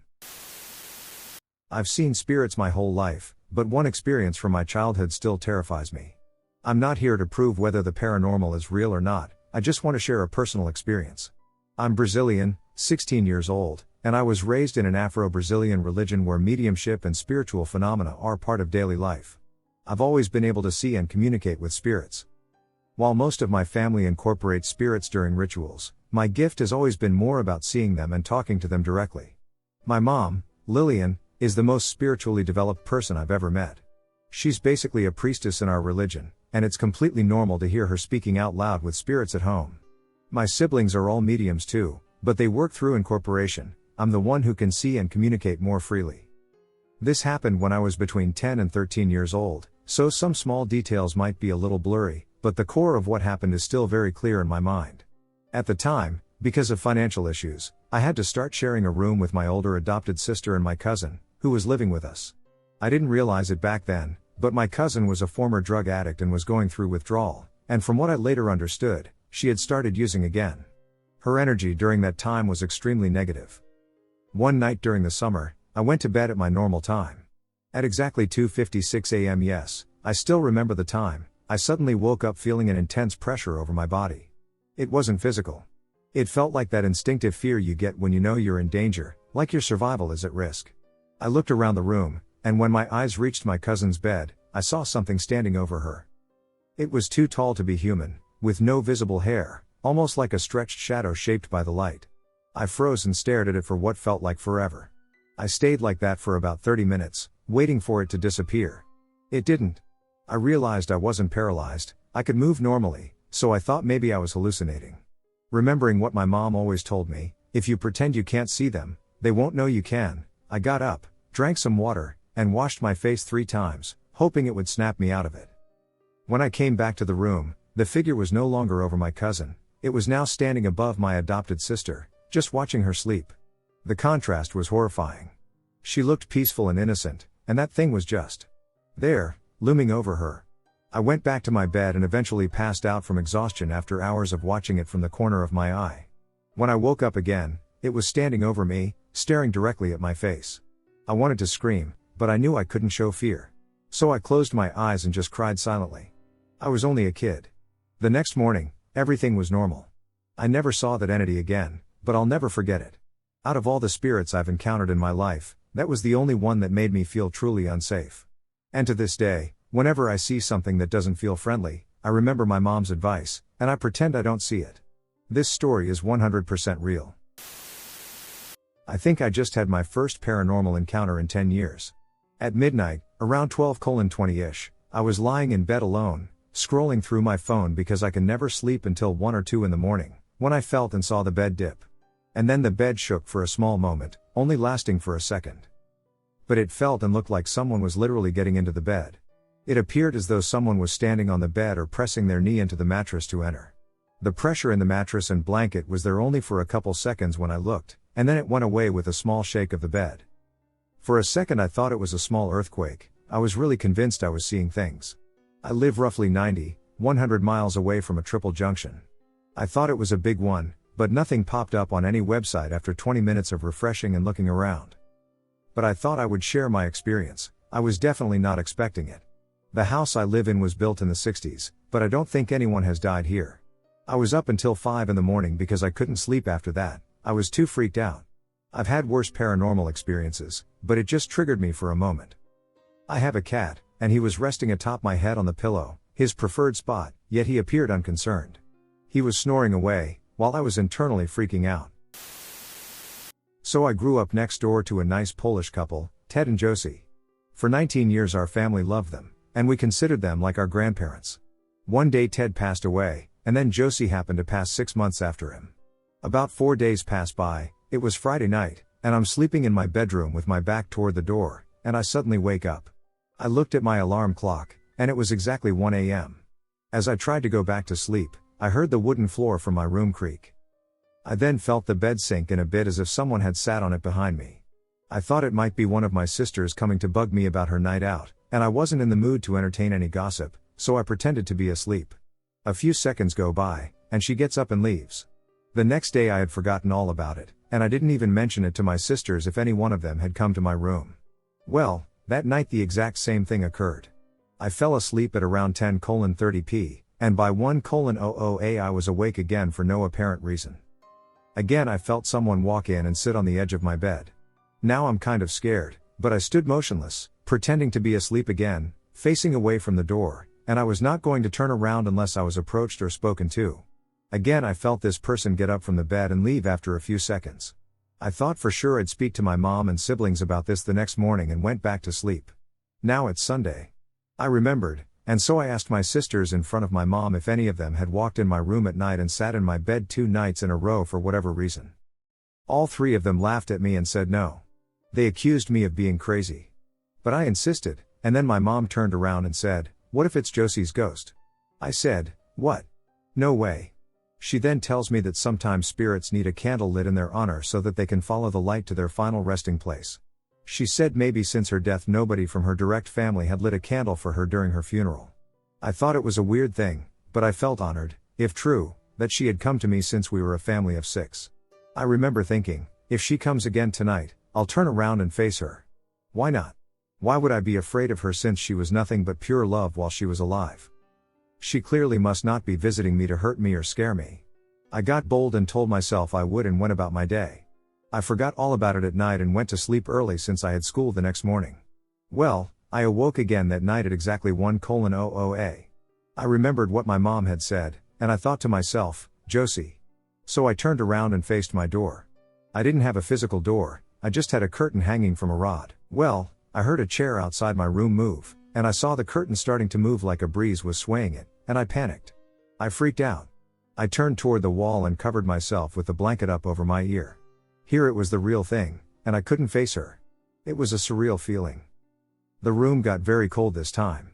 I got stiff and then started shaking and crying. Josie sat on my bed and placed her cold hand on my shoulder. I then heard a faint there. It was her voice. I stood there with my jaw locked. It seemed like it lasted a lot longer than on the previous nights, but after a while she finally got up and walked out. That's it. The room got warm again, but I remained clutched to my cover as I soaked the pillow in tears. I was not going to turn around or get up for the rest of the night, I thought. Morning couldn't come fast enough. I remained awake and in shock the entire night. After what seemed like an eternity, 4 a.m. rolls around, and I hear my dad's alarm clock go off. He got up pretty early for work. As soon as he turned on the lights, I got up and ran to him to tell him what had happened to me that night. He saw how shook I was with red eyes from crying, and since I've never been up at 4 a.m. my entire life, he believed me right away and told me not to worry. He was going to have my mom turn on a candle in my room for her while I was at school. I can't believe I went to school that day since I hadn't slept. Later on that afternoon when I got back, Mom told me she had lit a candle in my room, and that was it. I never woke up at 1 a.m. again, so I'm guessing she was able to follow the light and rest in peace. After that experience, I was left in awe, and I definitely believe in ghosts. Non-believer here, it's getting really hard to keep finding explanations for the stuff that is happening. In October 2025, I went to Japan. I am a non-believer horror buff, and I wanted to see haunted places, both during the day and at night. We climbed Fushimi Inari at night, and sadly, halfway up the climb, I really had to pee, There were no toilets, and I used a tree. I know. It's not good. Then in some really small town where we had a ryokan, near Mount also, we went to a small temple during twilight at night. It was dedicated to pregnant women, and there were creepy dolls everywhere. I loved the atmosphere and took tons of pictures. Then in Okinawa we went to this holy tree. It was in the middle of a residential area but unbelievably dark and creepy. In any case, there in Okinawa, weird stuff started happening. A box of medication flew from a table no one was even near, like a meter away from the table. Back home, the same happened to one of our indoor cameras. It just flew from where it was standing. That never happened before, and it only happened once. Cabinets that never just open just suddenly open. Stuff drops. Like a painting that was standing up on the floor, had been there for months on end, and suddenly just fell over with a loud bang. When I return home today, I find our cat's toys neatly arranged next to our desks. Normally, they are scattered all over the place, but now they are neatly arranged in a perfect line. No one was home. Our cat doesn't enjoy her toys, she never engages in play with them, let alone grabbing and moving them. My brain stopped finding explanations for everything. I still downright refuse to believe in the paranormal, honestly, but it's getting hard to ignore the strange stuff that has been happening around us ever since the Japan trip. Anyone got any ideas of what may be happening, both paranormal and not at all? Thank you so much. I'm not worried or anything, but it's getting silly how bizarre stuff is. Out of all the experiences I've had, including family visiting, going to haunted locations, and being touched physically and psychically attacked by a demon in dreams, these are the two that stand out to me the most. It's my first experience and third. My first one was as a young child. My dad bought a house at auction in Benfleet, Essex, the third most haunted county in England. Since I was a small kid, Dad decided to give me the box room at the end of the hall landing upstairs. The room was always dark, even if my bedroom door was open, it always was, and cold. It felt eerie, and I hated it. It got worse at night, though. I had a loft bed, desk and wardrobe underneath, and every time I stayed round my dad's, I forced myself to sleep facing the wall. I felt like if I faced the ladder in my room at night, I'd see something I don't want to. Every night I was there, I heard an old wheelchair squeaking down the hall. This sound would terrify me, but Dad always brushed it off as just the pipes. I managed to move out of that room when it was given to my oldest younger stepsister when I was a young teenager. My stepsister hated the room. It felt off, and she ended up moving out of it into her sister's room. It was then given to my little brother when he was a toddler. For a year, my dad and my stepmom had trouble keeping him in that room throughout the night. He hated that room too. He used to have the door open and either his light down low or the door open with the hallway light on full beam. Now it's been added into the landing as Dad converted it into the loft, so stairs are there now. Yet still when you're on the landing, you can't help but look towards that room. When I mention it still, he says, it's a northwest facing room. It doesn't get a lot of sunlight, so it may feel that way. However, I remind him that my bedroom at my mom's house, where I currently live, is also a northwest facing room, and it has never felt like a box room. The other experience was when I was a teenager at my mom's old house. My mom was round at my aunt's, and I was locked in the house upstairs doing my homework with my bedroom door slightly open. Anyway, I hear a key being put in the lock at the front door, click, and the door open and close. I shout out hi to my mom, expecting an answer. Instead I hear footsteps on the stairs coming up. Now it wasn't unusual for my mom at the time to instead come up the stairs and then talk, so I looked up. My nan is peering at me round the doorframe, smiles, and backs away, and then I hear her walk downstairs, open the front door, close it, and lock it. The thing is my nan died 7/8 years before I was born. My eyes widen, and I freak out. I run down the stairs to the front door and check the handle, locked. I run into every room, and no one's there. I run into the front room and pick up the home phone and call my aunts. Mom answers, and I'm crying and shouting down the phone, Nan was here. I saw Nan. Please come home. And my mom's like, what do you mean you saw Nan? And I just repeated what I said. So in 5 minutes, Mom opens the door and rushes towards me in the living room, where I'm waiting, and hugs me. I'm still terrified and crying. She goes to me, it was just Mom coming to check if you're okay on your own. You don't need to be scared. It's the only time I have ever cried when having an experience. I was so scared. Normally with anything paranormal I brush it off at the time and acknowledge it later. In Essex, which is known for its hauntings, you learn from a young age to brush off paranormal experiences. I'm curious what other people's most memorable experiences are. I'm honestly at my breaking point. I've spent months telling myself I'm just stressed or imagining things. Everyone keeps telling me it's just old pipes or the wind, and I'm sick of hearing it. 3 weeks ago, around 3 a.m., my bedroom door didn't just close, it slammed. Hard. My windows were shut, no draft, nothing. I live alone, so that should have been impossible. Then the footsteps started. Not settling noises, actual, heavy footsteps right outside my door. I froze, completely terrified, just listening to them stop right in front of the room. When I finally got the guts to check. Empty. It's only getting worse. Cabinets are popping open, my dog is growling at empty corners, and things are moving around when I'm not in the room.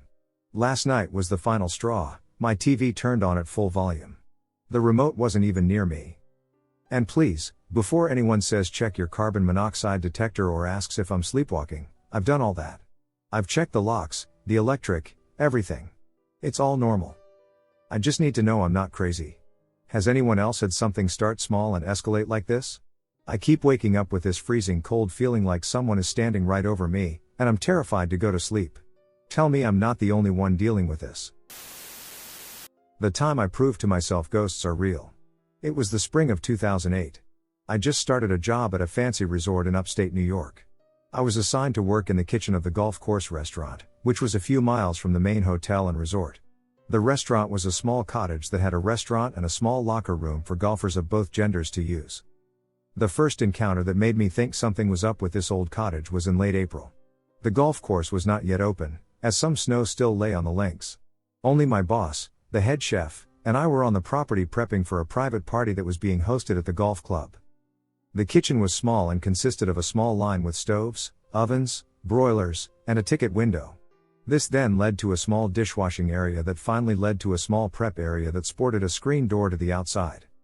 I was in the prep area processing some vegetables for the evening service. It was a sunny, warm, late April afternoon, and I had the screen door open to the outside. All of a sudden I heard the giggling of a child, which sounded like it was coming from just outside the screen door. The laughter got louder and louder till I finally checked out the door to find no one. The still closed golf course was empty. Soon after this, my boss came to check on my progress. I told him the story and asked if he had seen some children playing outside the club. He said no and then told me a story that chilled me. He had worked at those golf clubs for a few seasons now and told me the club was haunted by a little boy. He said he moves stuff and plays tricks on people. I was instantly intrigued. I went out and bought a $20 digital voice recorder from Target. This was 2008, and phones were not what they are today. The cheap device was my plan to see if the story was true. I set the recorder up in the creepiest part of the cottage. The women's lockers are where several waitstaff reported hearing voices and seeing things. I set the recorder up before I left for the night in the locker room and went home. The next day I came back to work and ran to the back to grab my recorder. I spent that whole day listening at work but was too busy to really listen. When I got back home, I threw on some headphones and listened as closely as I could. At one point I captured the waitress at the end of their shift talking. They were there grabbing the purses and discussing tips. That's when I heard it. While that was happening, I could hear a voice whisper, "Out now." The girls never acknowledged the voice, they kept talking as if a voice that sounds like a low whisper were speaking. I was blown away. A $20 recorder, and the joke I was trying to disprove was seeming more real by the second. Determined to get to the bottom of this, I ran into work the next day, recorder in hand. I went up to the women's locker room located on the top floor and in the back of the cottage.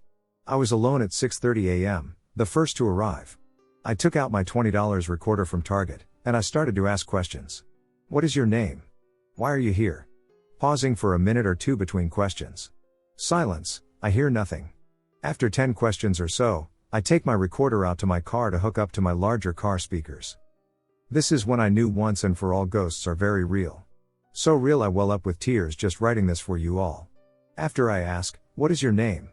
I hear clear as day, Bobby. But this was not a living person. It sounded as if I was making a movie. Like how a creepy ghost boy would sound in a horror movie. But this was real. This was some dumb kid playing around at his work with a $20 recorder, thinking his boss was pulling his leg. I let dozens and dozens of people hear this tape. Scaring friends and family for years with this tape. Eventually, the recorder was lost. Since that day, I have believed in ghosts. Shadow Man is back again. I'll start with the first time I saw him when I was about 7 years old. I was sharing a master room with some siblings at the time, and my bed was the closest one to the window, the furthest from the bathroom, and positioned in a way where if I sat up, I was looking right at the window. It was in the middle of the night, and I needed to use the bathroom, so I rolled over onto my back and went to sit up when I froze at the sight of a man standing over my bed. My oldest brother was the only person in the house at the time who was old and tall enough to fit this space, but he was a skinny, lanky guy at around 16 years old. I remember the silhouette of the man perfectly as I took in every single detail of his hat, his old face that sagged a little in the cheeks, and his straight shoulders under a trench coat. There were absolutely no facial details or even hairs that stuck out like a normal person would in the glow of the moonlight. It was just blackness. I remember not being scared but a little weirded out and then creeped out, and then I was a little too scared to get up and use the bathroom. I laid back down very slowly and put the covers over my head, eventually falling asleep. Years later, in my late teens, I shared this story with a few of my siblings, and we had this weird, ominous conversation about the things they've all experienced in that same house. Turns out a few of my sisters have seen the same shadow man, even during the day, and my oldest brother had seen a white, animalistic thing in the barn one night. He was terrified to go down there alone after that. Furthermore, when my niece was just 4 or 5 years old, she randomly started sleeping with my sister because she was scared of the shadow man who watched her while she slept. No, thanks. It's been about 10 years since then, and she hasn't seen anything or even remembers that, so it's all good. Currently, I am in my 30s and expecting my first baby. My husband and I live way up in the hills, nearly in the middle of nowhere, with the nearest neighbor a mile away in each direction. We can see their houses, but there's a lot of ranch land in between. Even more, there's only one gravel road through here, and the nearest town is a 15-minute drive away. We have hay fields on the right of us, a pasture for our cattle on the left, and about 150 acres of wood spreading out from the fields and pastures. We also have private trails through there, and trail cams are set up for hunting season and the safety of our livestock. We live in a pretty small house, around 800 square feet, with a massive window that looks out over the cattle pasture. In there is an oak tree grove that eventually leads up to the forest line. About a month ago in October, I started to see people out in the field next to the oak trees.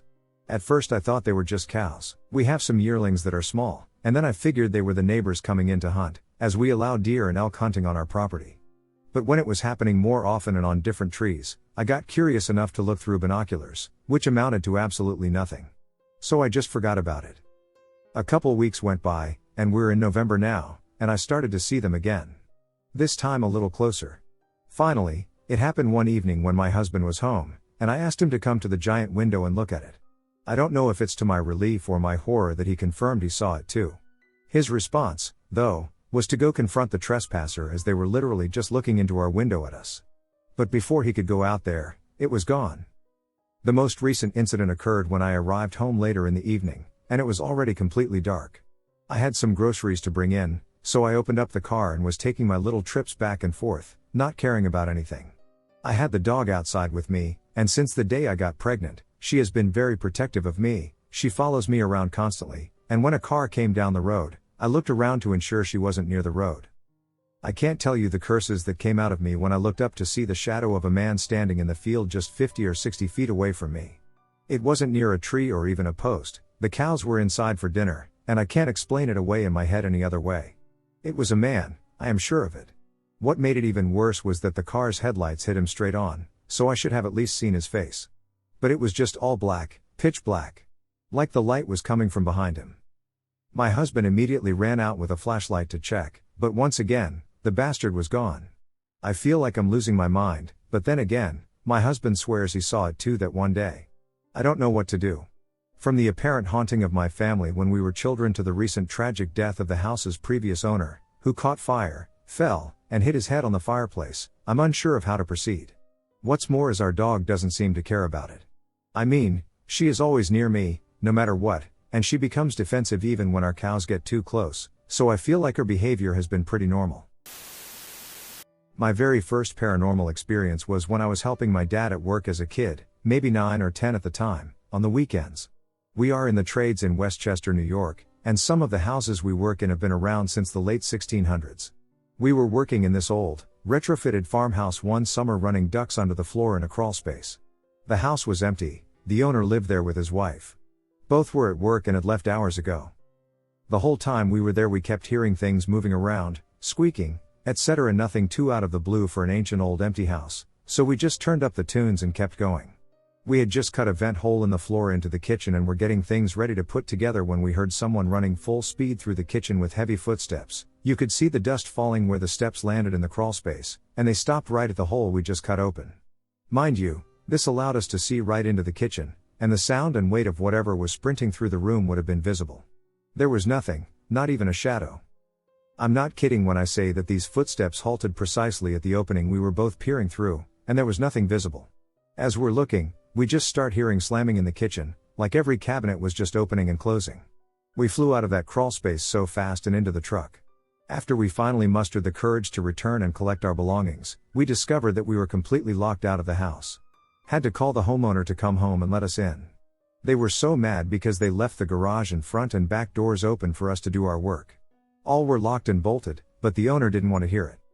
We didn't bother explaining the situation to him, we simply accepted the situation, completed the job quickly, and left. Been a believer ever since. With some of the other stuff the guys and I have seen in some houses over the years, we could probably write a book. I don't think many ghosts appreciate us interfering with their homes. Some of the most paranormal stuff comes from the install side rather than the service side. I'm still confused about what I saw. So last night I woke up to my garbage can in my room rattling. It was more like it was boiling, and the garbage started popping and hopping up and out. I couldn't believe what I was seeing, and when I looked closer, all of a sudden my footrest for my reading chair slid out 3 to 4 feet, and my chair spun towards me. I have never felt this level of fear. I stayed up for about another 2 hours trying to rationalize what I had seen. That was the first of anything like that in this house. I will say this, I don't go upstairs at night. My mother died up there, and I just get a really uneasy feeling when up there, like I'm being watched, and the anxiety is intense, but that can be explained. A traumatic event took place. I don't know if it will happen again, all I can hope is to get a video of it, but I texted a close friend earlier today telling him about it and also saying maybe I'm going insane. So I don't even know what I'm looking for, I'm just still scared and feeling really anxious about it. I think whatever impersonated my late grandmother is back. I want to start by saying a few things. First, I don't expect anyone to believe me. A lot of paranormal experiences can be easily written off as paranoia or anxiety.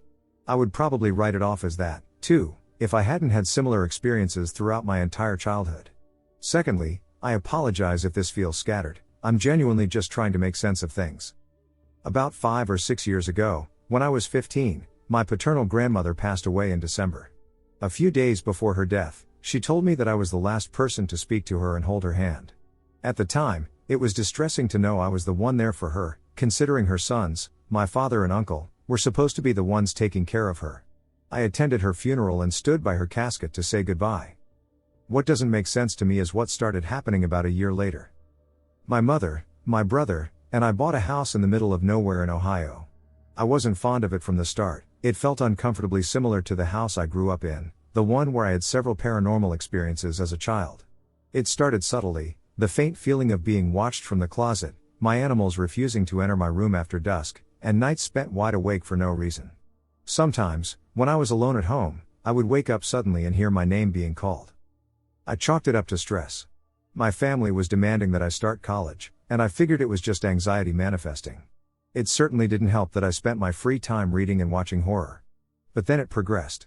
It got closer to my bed. I became so terrified to be alone that I ended up sleeping on the floor of my mother's room. My Aunt Kay suggested we take some pictures around the house. In a few of them, we saw orbs. Then came the picture of me on the couch. It was taken right around the anniversary of my grandmother's death. I was sitting on the sofa when my mother snapped the photo. Behind me, in the reflection of the window, was a face. It was my grandmother's face, staring directly at the back of my head. We were convinced it was her. She loved me, and everyone we asked told us she was likely just checking in to make sure I was okay. Fast forward to November of last year. The feeling is back. I can't sleep. I feel eyes on me constantly. I'm having vivid nightmares of watching myself die and being eaten by rats. At home and at work, I catch glimpses of an unseen presence. I hear it, too. It has started knocking my belongings over and ripping things off my walls. Desperate, I asked Aunt Kay to do a pendulum reading for me. This is what I learned. It followed me from that house in Ohio 4 years ago. It is always watching.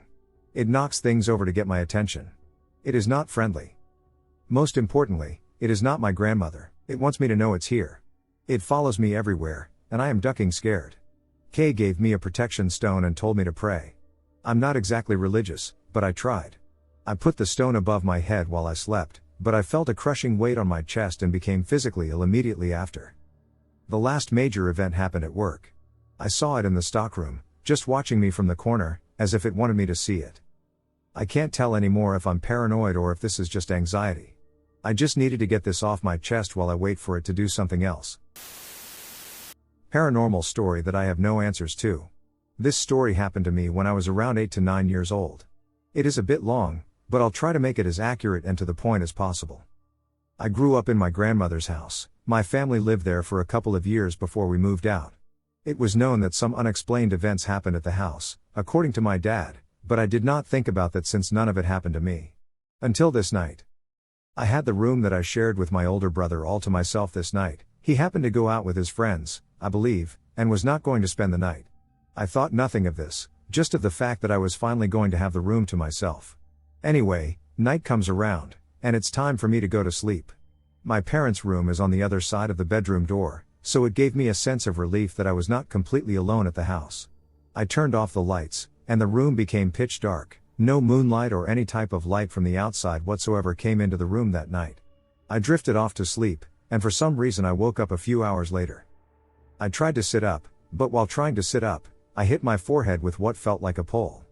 Confused, I started to feel around the bed around me, because, like I said, the room was pitch black, and I started to feel rows of poles on both sides of the bed, and I knew they were poles because when I hit myself while trying to sit up, it gave a sound as if you hit a pole, and it made an echoing sound. I also noticed that they felt cold to the touch and that they were, in a way, as if I were inside the cage. There were poles around me and on top of me. The best way I could describe it would be as if I were inside a cage surrounded by poles. I knew I was not dreaming this, because I remember waking up and opening up my eyes. I was fully awake and aware of what I was doing. Strangely enough, though, I did not feel scared, just very confused as to how and why I was inside a damn cage in the middle of the night. It did not go through my mind to scream and call for my parents. I just decided to go back to sleep. The next morning, obviously no cage or any poles were there when I woke up. It has been the strangest thing that has happened to me in my 23 years of life and something that I cannot explain to this day. I told a couple of friends and my parents eventually, but they just say that I might have dreamt the whole thing, but I know I did not. If you guys have any stories/suggestions of what might have happened that night, I would love to hear your opinion. Jerome, Arizona experience. I would like to share the experience that made me truly believe in the paranormal. First off, I would like to mention that over the years I've gone through many tacky and purely tourist ghost towns and tours, but when I arrived in Jerome, Arizona, it just felt different from the start. Now Jerome is a quaint little mountaintop town in Arizona, partly isolated from a fair amount of the area, and is part of an odd number of tragedies, ranging from mine cave-ins to massive TB outbreaks. I had heard about Jerome from a friend who lives in the area, and I eventually planned to stay via Airbnb with a nice older couple during my visit to see that friend. When I arrived, I was very surprised at just how quiet the town actually was. Besides the bars, everyone just seemed in harmony with the history of the town. Beforehand I had made arrangements to go on a ghost tour with a pair of old local guides, a father and son who just happened to live in an old cathedral, to show me around town and some of the more popular haunted spots. We began the tour with me and a young couple also staying in town for the night. As I started talking to them, the guides, I learned much about the town and their personal experiences throughout the years. Stories were told of homeless men who had been dead for decades and nuns who pushed the older man of the guides down a set of stairs when he first moved into the church. We visited the usual spots, old mines, abandoned hospitals turned into stores, and finally an old coffee shop that used to be a very popular bar and eventually a speakeasy. This was the place that changed my view on the paranormal. As we walked in, I immediately felt different. It was said that a man who died during the Prohibition era still resided here, and he would sometimes know or interact with people he found worth his time. In the shop, there is also a single couch from that era, which he claimed he would sometimes use to sit and relax with others. Anyway, as I mentioned earlier, I felt different, and I could sense that the guides were also aware of this at that point. So we got settled in and started asking simple questions. After a while we started to get a response, slight knocks on the door to the bathroom and the walls. We all thought it may have been a coincidence or just a hoax pulled by the guides, so we kept going, and the noises would keep getting louder. This was when we saw the apparition of the lower part of a man's legs. Let's just say the young couple was terrified and immediately left with the older guide, leaving me and the younger guide alone in the room. He sat on the chairs across from me while I sat on the couch and asked questions. It wasn't until I asked the ghost, I asked if he remained here waiting for a woman, that my experience truly began. I received no response. Knowing that Jerome was a haven for people with a same-gender sexual orientation back in the early 1900s, I then asked, "Are you still waiting for a man?" I then felt the couch creak as if someone else had sat down and felt pressure on the back of my neck. This was all accompanied by a loud knock on the wall behind me. We promptly left after that, ensuring we thanked the ghost for his time at the door. It wasn't that scary, but it convinced me of the paranormal and will always haunt me. If anyone else has had experiences like this or has ever been to Jerome, I would love to hear your stories as well. I've always been sensitive to the supernatural. So these are just some of my more personal stories, not just spirits I've seen in passing. Story 1. Growing up I had an imaginary friend, who was a little ghost girl. I had more than one imaginary friend, but the ghost girl I could actually see, and she talked back to me. My mom was extremely mad person, and once the little girl gave me the strength to talk back against her, I punched through my wall into my brother's room. The little girl would get triggered by my mom shouting at me because she told me her mom heard it and ended her. Story 2. My grandfather had died, and a week later, he went to my brother in his dreams and told him he loved us and was still around to protect us. A week after that, while I was a passenger in my friend's car, I felt my grandfather's presence and could smell his distinctive scent. He didn't smell like a typical old person. Like a typical old person, he always smelled clean and normal but also like wood and like his garden. He was a carpenter who also enjoyed gardening. Anyways, I felt him there, and I remember feeling that was strange and just thinking it was because I missed him. But still I could smell him and feel a presence there. My friend was driving us to Starbucks, and she was in a middle turn lane, but on the opposite side of the middle turn lane there were a lot of trucks and tall cars, and the line was so long we could see past 4 cars coming in the oncoming traffic lane. We both had green lights, so she was slowly inching her car forward to turn because, again, we couldn't see. She had the whole hood of the car turned into the oncoming lane, so she was starting to complete her turn, like, no way oncoming traffic didn't see a car trying to turn. As we were turning, a white pickup truck was driving fast as hell towards us. And I'm just helpless watching this truck coming at us. I didn't have time to even think or react, but then my arms are forced up to protect my head, and I feel I'm being hugged by someone. The way the door dented in, if my arms were down, I would have broken an arm, and it honestly should have broken my ribs. I came out of it with some scratches from the glass that went flying but was otherwise perfectly fine. The ambulance came and looked me over, and both they and the police stressed how unbelievably lucky I am to be perfectly okay. They were all shocked I was fine. Story 3. A cat died during a space surgery, so I gave her a funeral. And then I started hearing meowing around the house and in my room even when my alive cat wasn't around and feeling a cat jump up on my bed. I could see the pressure as it walked around on my bed, and my living cat seemed to be playing with another cat. Eventually, the ghost cat would also need biscuits on me at bedtime. I thought I was crazy, but my friend slept over, and we both heard and felt it too. And my boyfriend also felt and heard the ghost cat. Story 4. Before the death of my grandfather or that cat, I also always felt a presence in my bedroom when we moved into the second house in my teens. And sometimes I'd see a shadow figure in the corners of my room. But also at night I'd hear breathing that was trying to keep pace with my own, so I'd hold my breath and still hear it breathe. And I could hear and see the breathing coming from different corners of my room wherever the shadow figure was. It was kind of crazy. And again, I thought I was crazy, until friends and others would stay over in my room and hear/see it. Story 5. My friend was renting a house with friends, and the place was hella haunted. None of her other witch friends were willing to help. Everyone was dealing with different signs of possession. But stuck in the lease. So they couldn't just leave. The night before the eve of Halloween, they threw a Halloween party. The house was pissed. The air was thick and heavy, and I could feel the anger of the spirits in the house. I was helping my friend out and giving her some advice and supplies to protect herself. In my opinion, she experienced the fewest issues because she had her cat, who was doing his best to protect her from these spirits. Her room had the least activity and feeling of a presence. So while I was there, I analyzed the house for them. I've always been sensitive to spirits and the paranormal, and I was a practicing witch. So after I analyzed the house a bit and established where the worst activity was, the bedroom at the top of the stairs, the basement, and this mirror down on the ground floor that gave me awful vibes. In the basement, I and my ride, another witch, were alone. And shit started acting up, making noise, so I ran back upstairs. Then after all that, I took a tab of acid to enjoy the party. However, the effects of the acid did not kick in until people started to leave at 3 in the morning. My ride was high and drunk, so my friend let us spend the night.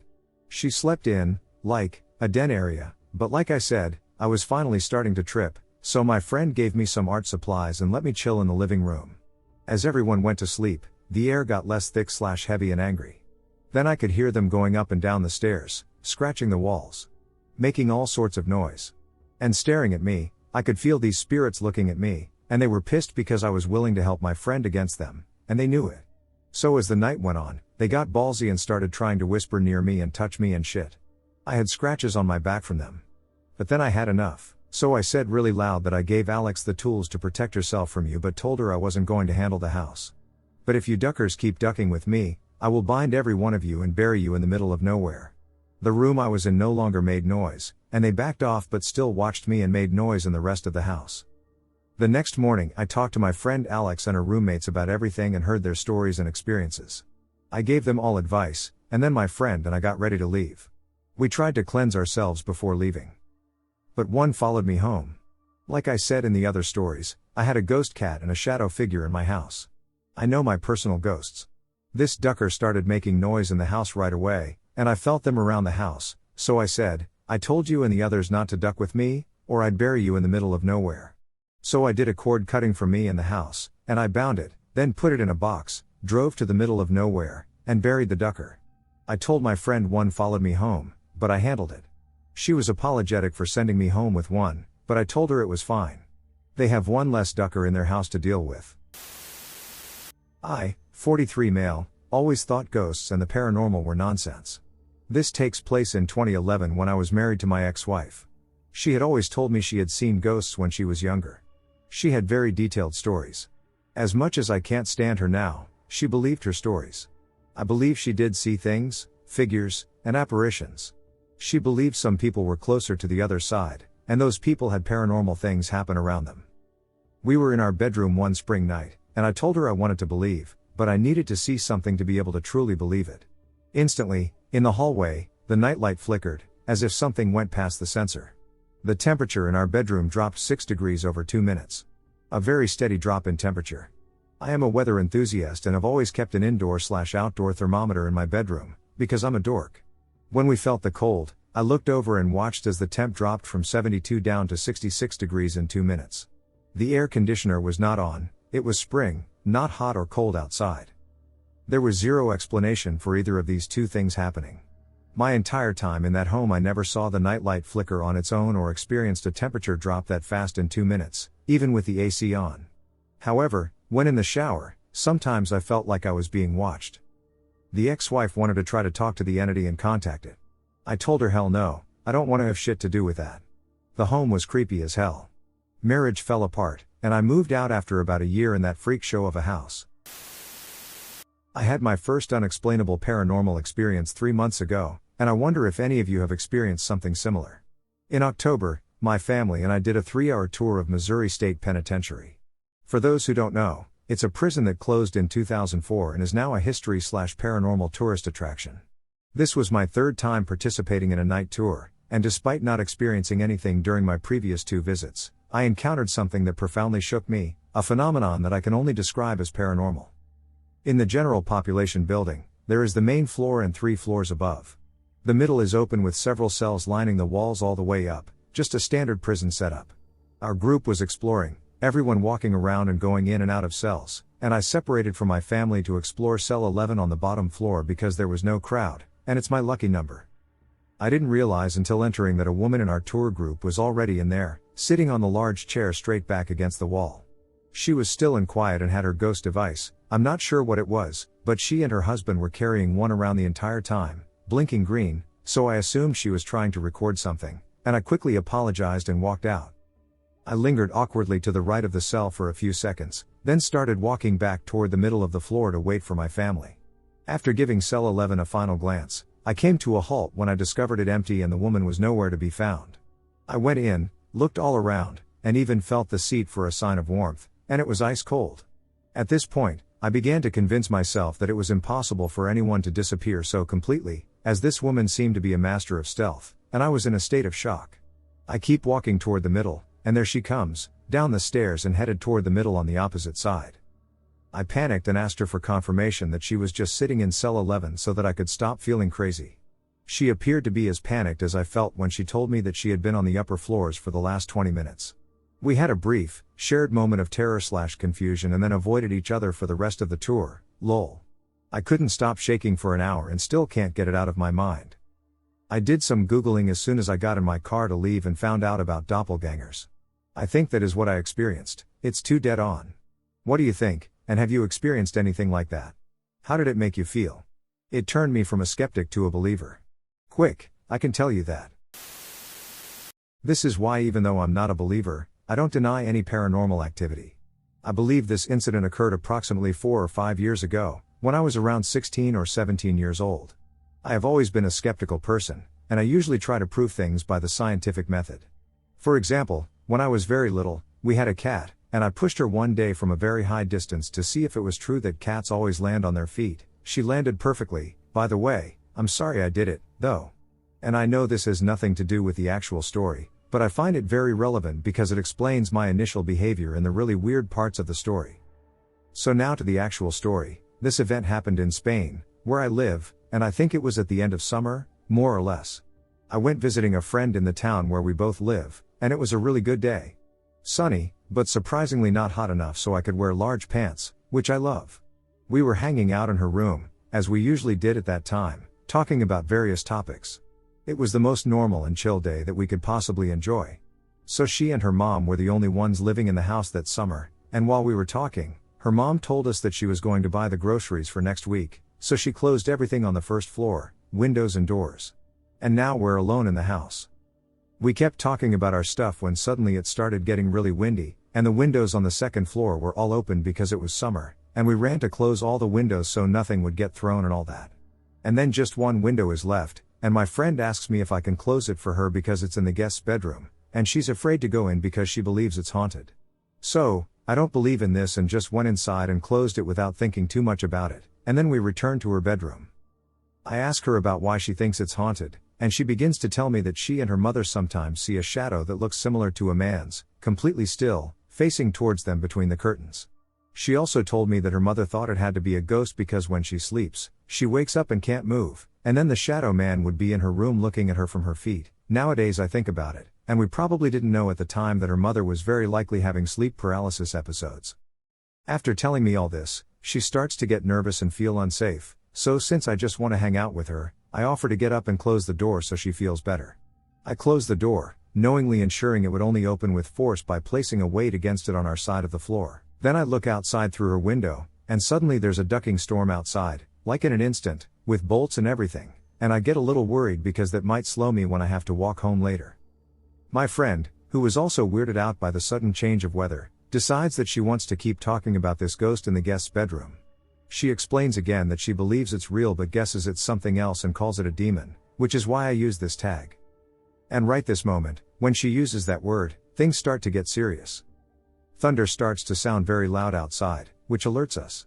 And out of ducking nowhere, we both feel at the same time these chills in the back of our necks, and suddenly it gets kind of cool in the bedroom.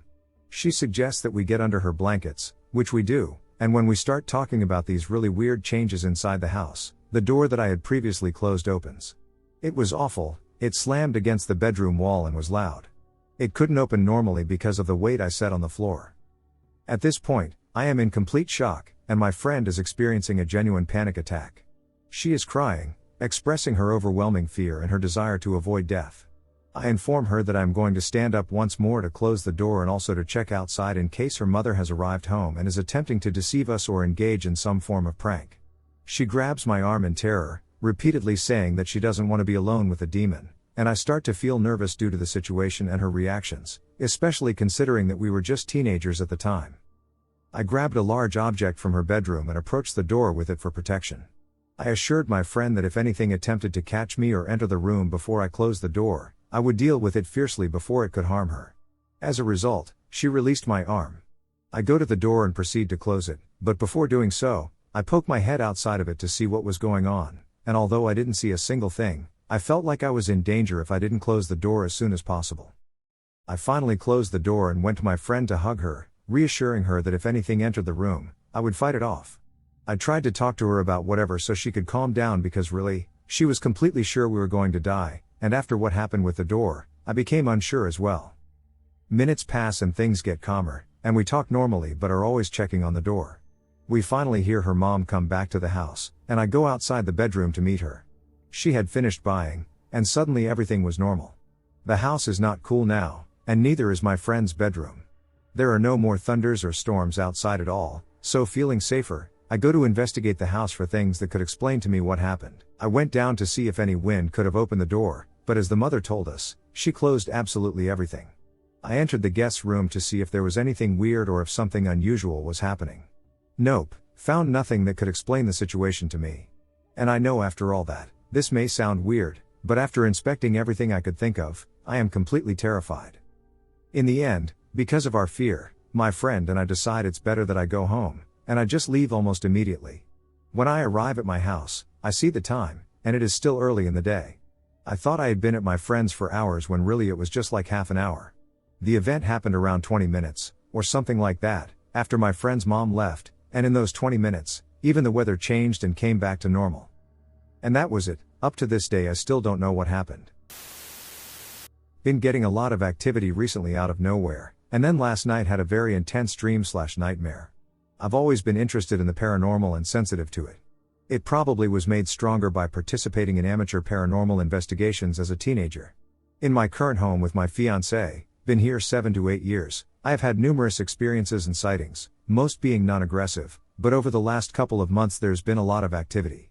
The 3 biggest ones: an old school radio, unplugged outside on the downstairs patio table, playing scratchy faint mariachi music, think almost a cliché supernatural intro segment, followed 2 nights later by movement noises coming from our living room area and a low growl, almost like a mountain lion and a hellhound had a baby, and finally last night's events. I fell asleep around 10:30 to 10:45 p.m. and was awakened an hour later by the sound of one of our neighbor's outdoor cats on our roof caterwauling incessantly. Now their numerous cats have been coming around for the last couple of weeks, probably drawn to the smells and sounds of our own cat in the apartment. For context, we live in an apartment on top of a downstairs garage and horse barn. But this is the first time that one has just been a nuisance for no apparent reason so late at night. It eventually stopped around midnight, and we just fell back to sleep, not thinking anything of it. At 12:44 a.m., I woke from the dream and checked the time, thinking it might be the witching hour, but I was sadly mistaken. I then gasped loudly and jumped so strongly that I woke my fiancé, along with our dog and cat, who were sleeping beside us. Yes, our fur babies sleep on the bed with us. I was a wreck, immediately grabbing onto my fiancé just to steady myself and find my calm. I couldn't fall back to sleep for hours, and since it affected me so much, I tried to do research on what it could mean, and I'm at a loss. So I'm hoping maybe some more seasoned individuals could shed some possible light on it. In the dream, my fiancé and I were lying in our bed watching TV. Note that we did not have the TV on before or at the time of falling asleep in real life, and we only have streaming services, not cable.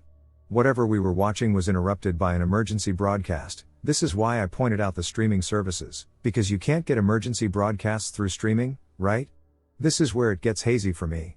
I remember an image of a female figure wearing a white gown with black hair standing in the back corner of a room with white cabinets. Our cabinets are that awful 80s orange-brown wood, so I don't think it was supposed to represent our room. The haziness is in the information from the broadcaster and the caption.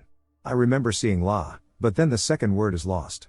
The word sounded like paletta, palatai, or paletta, but I can't recall the exact term. All of it per Google search resulting in nothing of weight. Anyway, in the dream, I was talking to my fiancé about it, not realizing that he was asleep already, and he grabs my leg. Now he does this to mess with me because it tickles, so I went to mess with him back, and he grabbed harder. I was, slightly laughing but slightly firm, telling him to stop, and I grabbed his arm. He then dug his nails as hard as he could. I cried out, asking him what was wrong with him. His arm started contorting and twitching. He started to turn to look at me, but his face was dark, and that's when I woke up. I saw this woman again for a brief moment outside my front window on my balcony while I was cooking this evening, and my body immediately started to crash. I got extremely lethargic, felt sick to my stomach, and felt like my brain went into a sudden fog. Whatever this is, it is really affecting me. I've been doing a lot of research, and it's only making me more nervous. Of all the closest variations of the name in the dream, there were a lot of mechanical involvements, like bolts, fans, and propellers, to name a few. And the closest thing to the entity was the white lady, or a death omen. This is what concerns me the most. My fiancé is an airplane mechanic, decommissioned aircraft, no active craft. The room where the entity stood resembled a space where flight attendants or personnel retrieve supplies, or possibly where they rest during long international flights. I'm not sure. But I can't help but wonder if it could be a warning of something? Or maybe something attached to him from an aircraft he serviced got brought home? I'm at a loss, but I need to figure this out. It's physically affecting me, and I haven't had this strong of a physical reaction to entities in a decade at least. So, any ideas? I deeply appreciate any thoughts, opinions, ideas, and suggestions you may have. I would also appreciate suggestions on practices or rituals that might help ward off the issue. Like sage burning or something else stronger if needed. House sitting in rural Oz. Dogs went crazy, and then I heard a man's voice inside. I, 27 female, have been house sitting for my dad and stepmom in semi-rural southern Oz for 9 days. They've got a few acres, 2 dogs, one is basically a guard dog, horses, and chickens. The house is big and kind of maze-like with a lot of exterior doors, and the property is pitch black at night. I've stayed here before, but never alone. The first few nights, the guard dog kept barking alarmingly in the middle of the night and bolting out the dog door into the dark. My dad said he reacts to desert critters, javelina, coyote, etc., so after a couple sleepless nights, I just shut the dog door and left the living room TV on low at night to try and distract him. This seemed to kind of help until Friday night when I was getting ready for bed. Both dogs suddenly startled like they heard something and then bolted from the room toward the back of the house. A second later, I heard a whistle, like someone trying to get your attention, seemingly coming from outside on the back patio by the dog door. The dogs went tearing outside barking. A minute later I grabbed a flashlight and looked from the windows, saw nothing, so I called them back in and closed the dog door. I told myself it was probably someone walking down the dirt road. Last night, I double-checked the house and property before locking up. I felt overall fine and fairly relaxed, got in the shower, was shaving my legs, and had a show playing from my phone, when the guard dog suddenly went off in the attached bedroom. I called for the dog to calm down, but then I heard what I can only describe as a man's voice. A man's voice, hollering/talking from somewhere inside the house. It almost seemed like someone calling out from another room, muffled because of the interior walls and the shower running. The dog was going nuts, so I got out and left the shower running, wrapped in a towel, and grabbed my flashlight. It's dark inside and out, with only a select few lights on inside. I slowly made my way to where I could hear the dog and checked most of the first floor. Found nothing. The dog was planted at the dog door, just staring. I was seconds from calling 911, but there was no sign of anyone, and I felt like they would think I was silly or overreacting. I just locked myself and the dogs in the bedroom and stayed there until morning. Which I know sounds insane, I just didn't know what to do and kind of took the freeze route. I live in another state, so I'm at my mom's tonight, as I couldn't bring myself to stay there again, and she lives fairly close. When I started telling my brother what happened, he said that months ago, when he was there alone, he'd heard a strange whistle inside. The same thing I heard. Said the house was spooky. Overall I'm pretty level-headed, not someone who scares easily. I know how to protect myself and listen to my gut, but this felt so different, and I just can't shake it. The first time I experienced the paranormal. This happened to me when I was 4 years old. It's been 30 years, but I remember it like it was yesterday. There were many strange occurrences in this house, but this is the one that started everything. Some backstory. My entire family has lived in the same, small, S.E. Kansas town for 4 generations. My mother grew up there and moved away with her mother when she was around 15. A year later, she was involved in a very tragic car accident where she was the only survivor. After waking up from a month-long coma, there was a lawsuit against the company that owned the other vehicle, and my mom won a large settlement. Shortly after the lawsuit, my mother was whisked back to the small Kansas town by her father. It wasn't long before my mother was back in high school, met my father, and was pregnant with me. By the time she was 17, she had married my father and graduated from high school. They bounced around from small house to apartment to small house. In a town of 1,000 people, there isn't much to choose from. Eventually, they got sick of the roach-filled slums and decided to use the money my mom had to buy a house. As with the rental side of things, houses were somewhat tough to come by as well. Most homes are family-owned and have been for decades. But they did find one house available for sale. The house they settled on was a large, 2-story home across the street from the high school. It was built in the 1800s, when the streets in town were either dirt or brick. As with any big, creepy, old house next to a high school, people talked about it, but none of my parents' friends had ever actually even been inside. When my mom viewed it, she found it to be absolutely beautiful. She instantly spent most of her settlement on the house and purchased it in her name alone. My mom, dad, and 3-year-old self moved in shortly after. Less than a year later, my parents divorced, and my dad moved out. My mom and I ended up living here, mostly, alone for the next 9 years. The layout. I know this is getting a bit long, but it's important to understand the layout of the home for this, and almost all, story that happened here. You opened the front door to a large staircase in the middle of the home. On the left was a small living room area, and on the right was a larger living room-esque space bisected by what was once a double doorway, but the door was missing. The bathroom was under the stairs, which led to the one downstairs bedroom. Spanning the back of the home was the kitchen and laundry room, which was clearly once a back porch. Upstairs was a bit strange. The staircase was in the center of the house, which led almost all the way to the back of the home. At the top of the stairs, to the right was a bedroom, mine, and to the left a long hallway. In the middle of the hallway was a door to another bedroom, mom's, and at the end was a room we called the balcony room, the first time. It was a cool fall night in 1994. My mom and I had been at her friend's house, Jay Bird, that's what we called him anyway, for most of the evening listening to the Smashing Pumpkins, Nirvana, or whatever edgy music was most popular back then. She was 21, into partying, dumber than a box of rocks, and had no problem dragging me along through all of her bullshit. But that's another story. I remember having a good time with all her friends, and they usually treated me pretty well, so I had a good time hanging out late into the night. But, around 2 or 3 a.m., it was time for us to go home. We pulled into the driveway in front of the garage after a short 10-minute drive. The garage was about 100 feet from the back of the house, and we could see our bedroom lights shining through the lace curtains in the upstairs windows. Nothing seemed out of the ordinary or strange at all. We walked up the small path to the back door that led to the laundry room, both yawning and ready to go to sleep.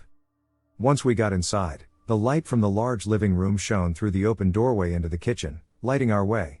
We walked through the kitchen and into the living room, and that's when we heard it. Thud, thud, thud, thud, thud. Footsteps, somewhere inside the house. We peered into the living room but couldn't see anything out of the ordinary. Mom called out, "Hello?" No response, just footsteps. Mom and I made the trek to the front of the house, stopping near the foot of the stairs. The light from the living room bled over the bottom few stairs into the smaller living room on the other side. Unfortunately, the upstairs hallway light had been out since we moved in. That's why we typically left the bedroom lights on, so the light could bleed into the hallway. But looking up the staircase was looking up into complete darkness. Someone had turned off the bedroom lights and was running around upstairs. Mom called out again, "Hello? Who's up there?" Of course, no response again. The footsteps were getting more intense. In most old houses, the sound of someone stomping or dropping something reverberates throughout the entire space. We were starting to feel these footsteps, and they were turning into stomps. One last time, my mom called out, "Who's running around up there?" And, for a split second, the footsteps stopped. Then, the stomping started. I could feel the stomps walking down the hallway towards the top of the stairs, and then they started almost running down the staircase. My mom and I stood, petrified, knowing whoever was running around in our home was about to reveal themselves by stepping into the light. I remember feeling them in the floor, getting closer with every stomp. Stomp, stomp, stomp. The stomping stopped right at the foot of the stairs. Nothing was there. It seemed like an eternity that Mom and I both stood there staring at the last step, but I'm sure it was only a second. Then, as quickly as it stopped, the stomping started again, back up the stairs, around the banister, and down the hallway. Once we snapped out of it, Mom picked me up and ran back to the car. She backed out of the driveway, and we went back to Jay's house. Once we got there, Mom told Jay what we had seen. "There's no way, someone's ducking with you, Jen," he said. She begged him to come back to the house and see it for himself. He agreed. We parked in front of the house instead of using the back door like we usually do. I'm sure Mom expected us to open the door and everything to be completely normal. Jay would laugh at the situation, and we'd take him home. I know I did. But that's not what happened at all. Jay opened the door first, and we all walked in. Standing at the foot of the stairs, just where Mom and I had been 20 minutes ago, we heard the same stomps as before. Instantly Jay said, "Watch, we're going to go outside and find the ladder that they climbed up to get into your house." We'll pull it down, and then they'll have to reveal themselves. We went outside and found, of course, no ladder or any other way that someone could have broken in. We went back inside, and it happened again. Stomp, stomp, stomp. All the way to the bottom of the stairs again, right in front of Mom, Jay, and me.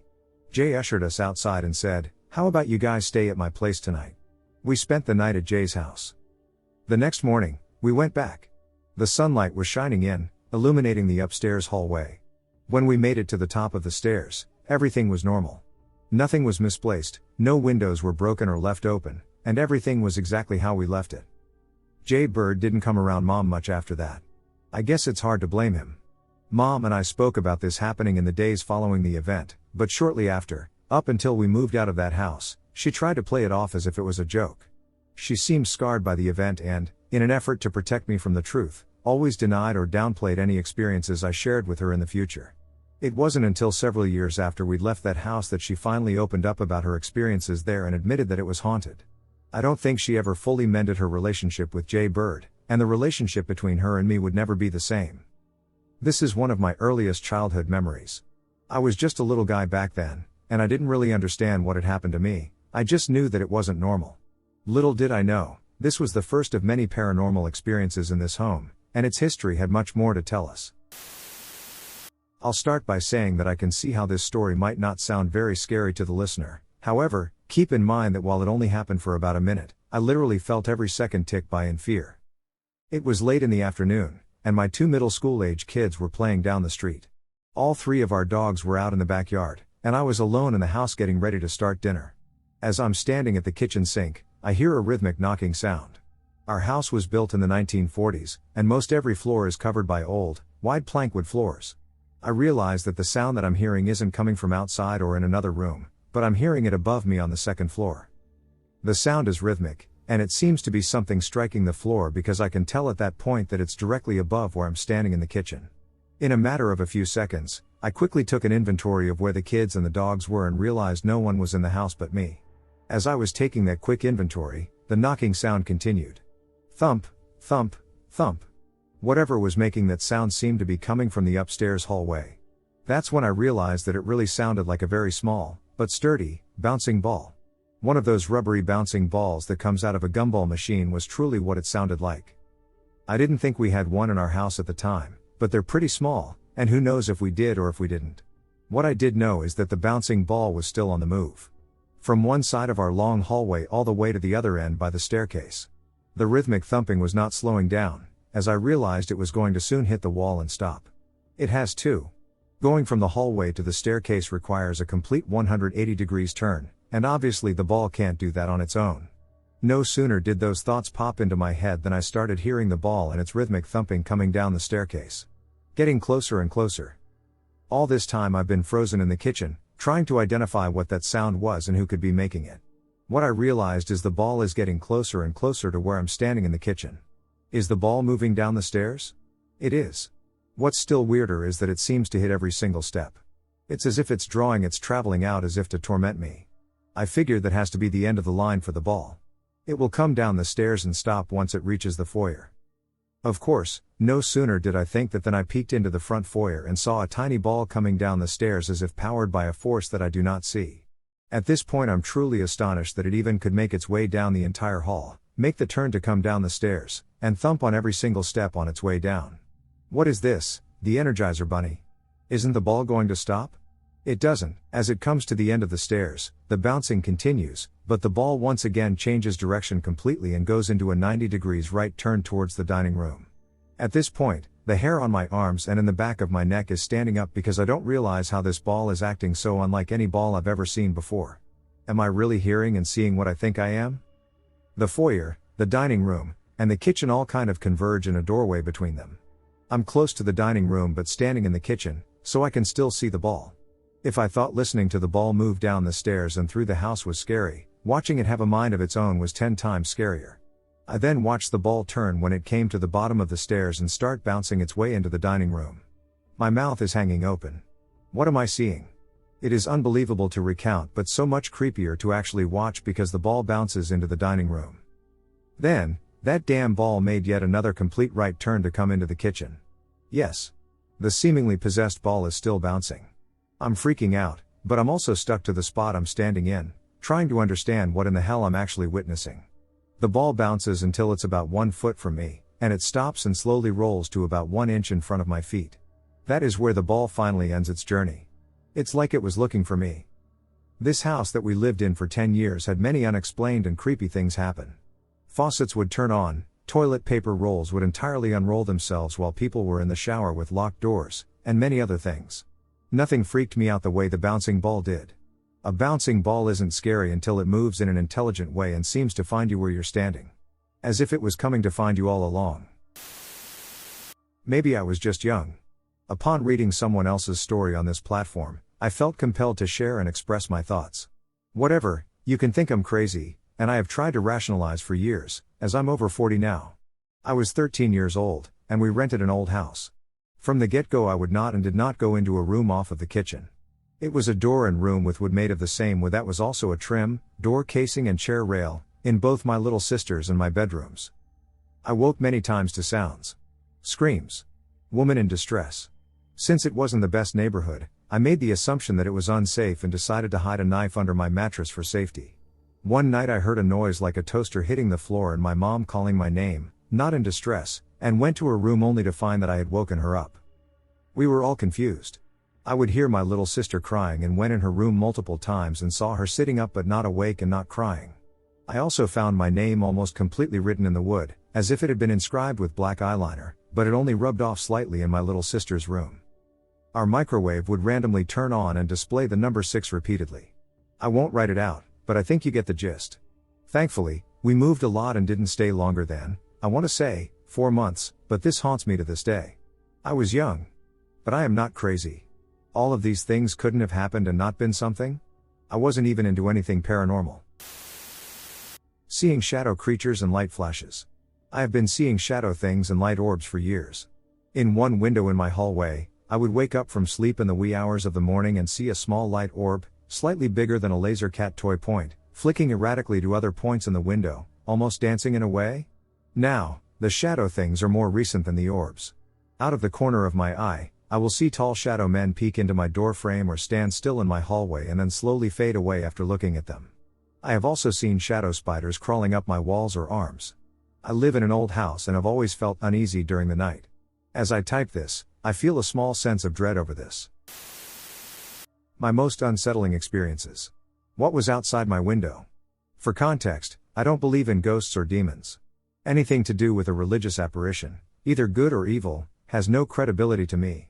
However, I've had a couple experiences that were so undeniably paranormal that I have no choice but to believe in something. I'm not sure what, but there are definitely things that live amongst us and are part of our everyday lives. Few people can say they saw something to support that statement, but those who have, like me, are trying to explain it rationally or at least come to some closure about their experience. Why they experienced it.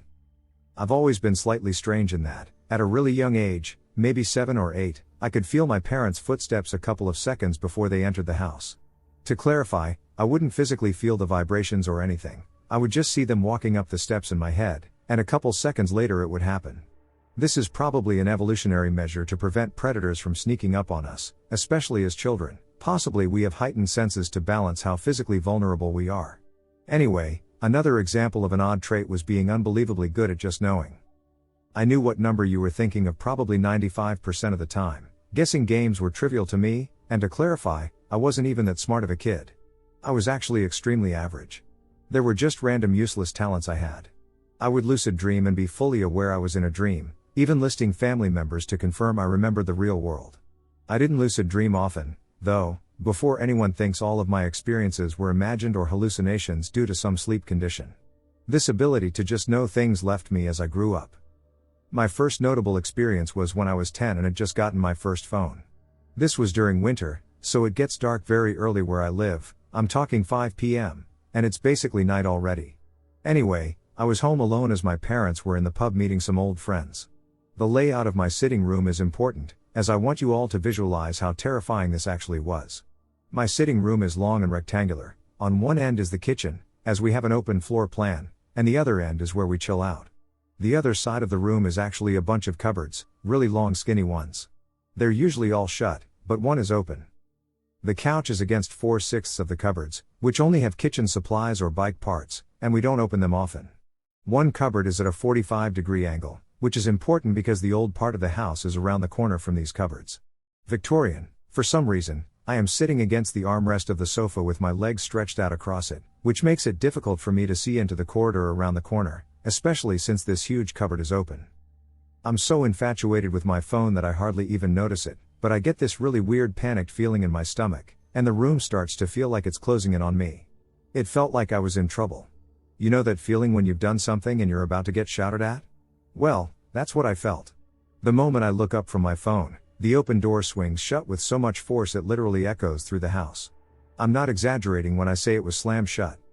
Obviously this freaked me out so much more because to push the door with that much force, you had to be behind it, out of my view, and basically in the dark hallway. All windows and doors were shut, and there's no fireplace in my sitting room, so no random gusts of wind. That experience still freaks me out because I saw the door move, but I didn't see what caused it to slam. My second experience is equally as scary, probably more. This is around the same time, so in the same 2 years, I was probably 9. My little sister and I shared a room. We slept in loft beds, so for anyone who isn't familiar, they're basically beds suspended by beams against the wall, and ours were well over 6 feet in the air. My sister's bed was above the window and had a clear view of the door. My bed was beside the door, so if I wanted to see it, I'd have to look over the edge. There was a long ladder/stair type thing in the middle for us to descend. I'm in the sitting room playing with my dog, I think, and I hear my sister call my name, and she sounds really frightened, so I walk down the hallway and into our room. When I walk in, I can't see her in her bed or anywhere in the room, so I know she must be in mine. Again, I can't see into my bed from the doorway, so I walk to the ladder, and I asked her why she called my name. She said she heard me call her down the ladder. Like she heard my voice tell her to come down the ladder.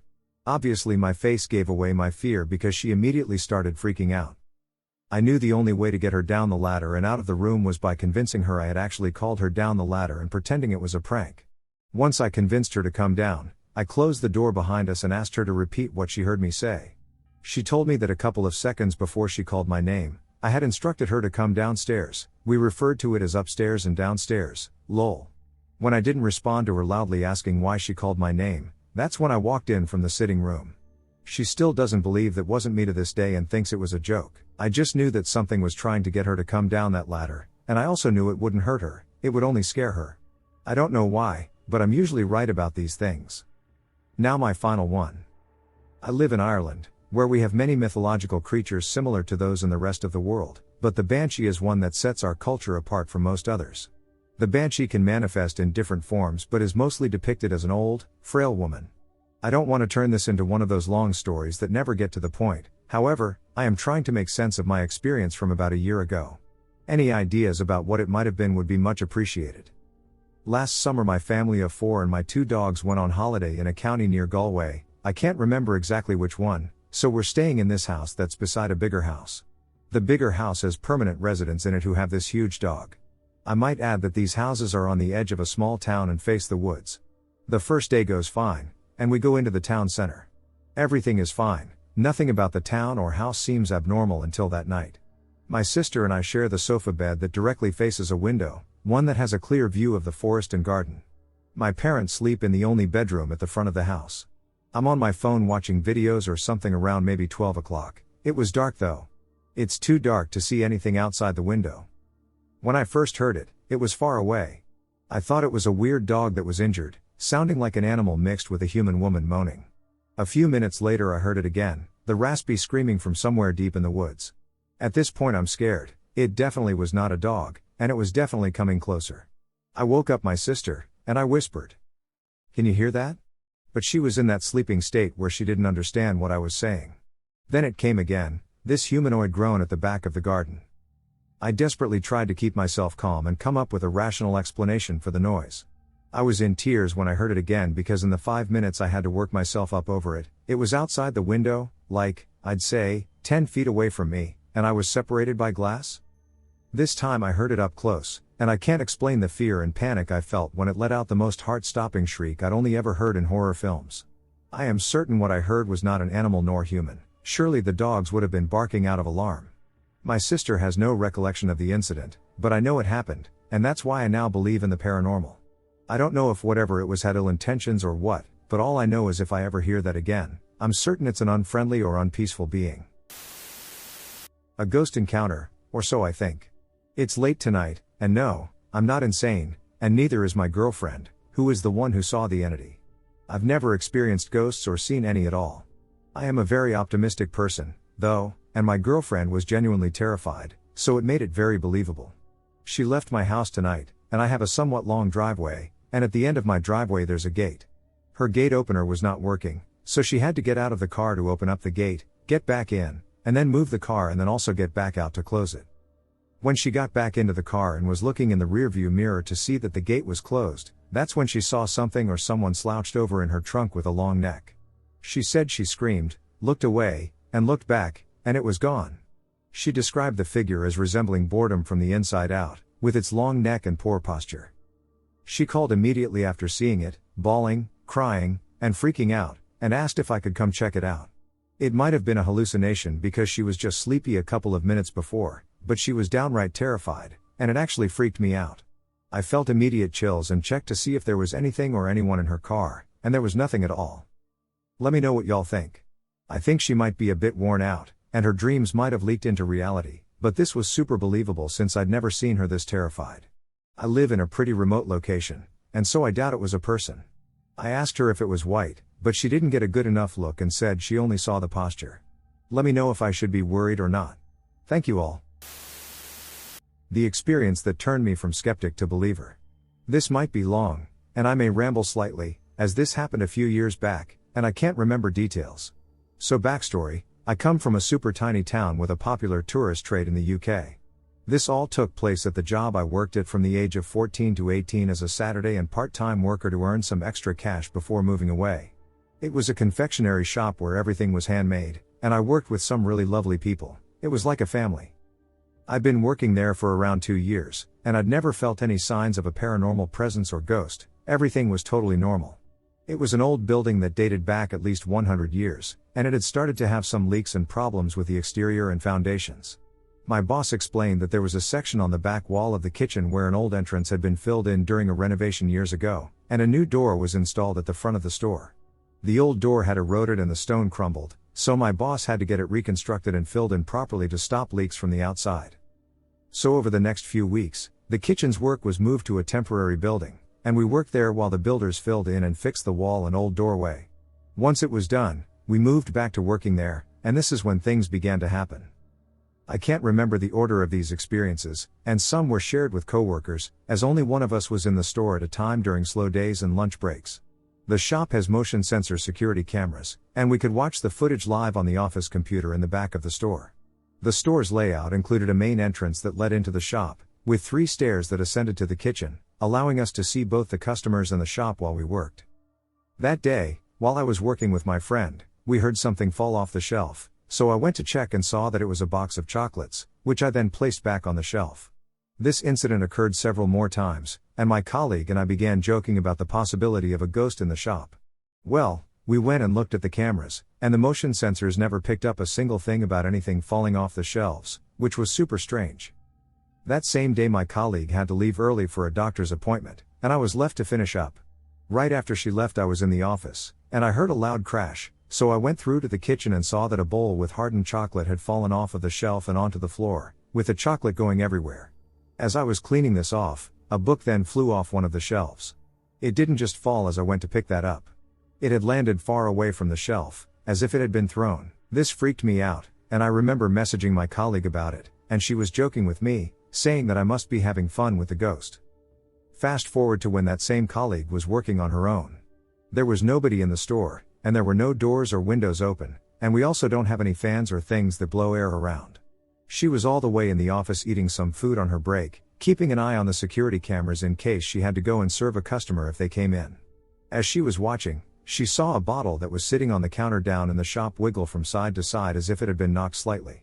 So she rewound the footage and took a video of it and sent it to me. There was nobody in the store at all, and I saw it clearly, as if the bottle had been bumped. I also saw a shadowy reflection in the glass cabinet off to the side, which appeared just after the bottle moved. The last experience I had was when I and my 2 other colleagues were working in one half of the kitchen. We were telling her about our weird experiences and about how we believed there was a ghost in the shop.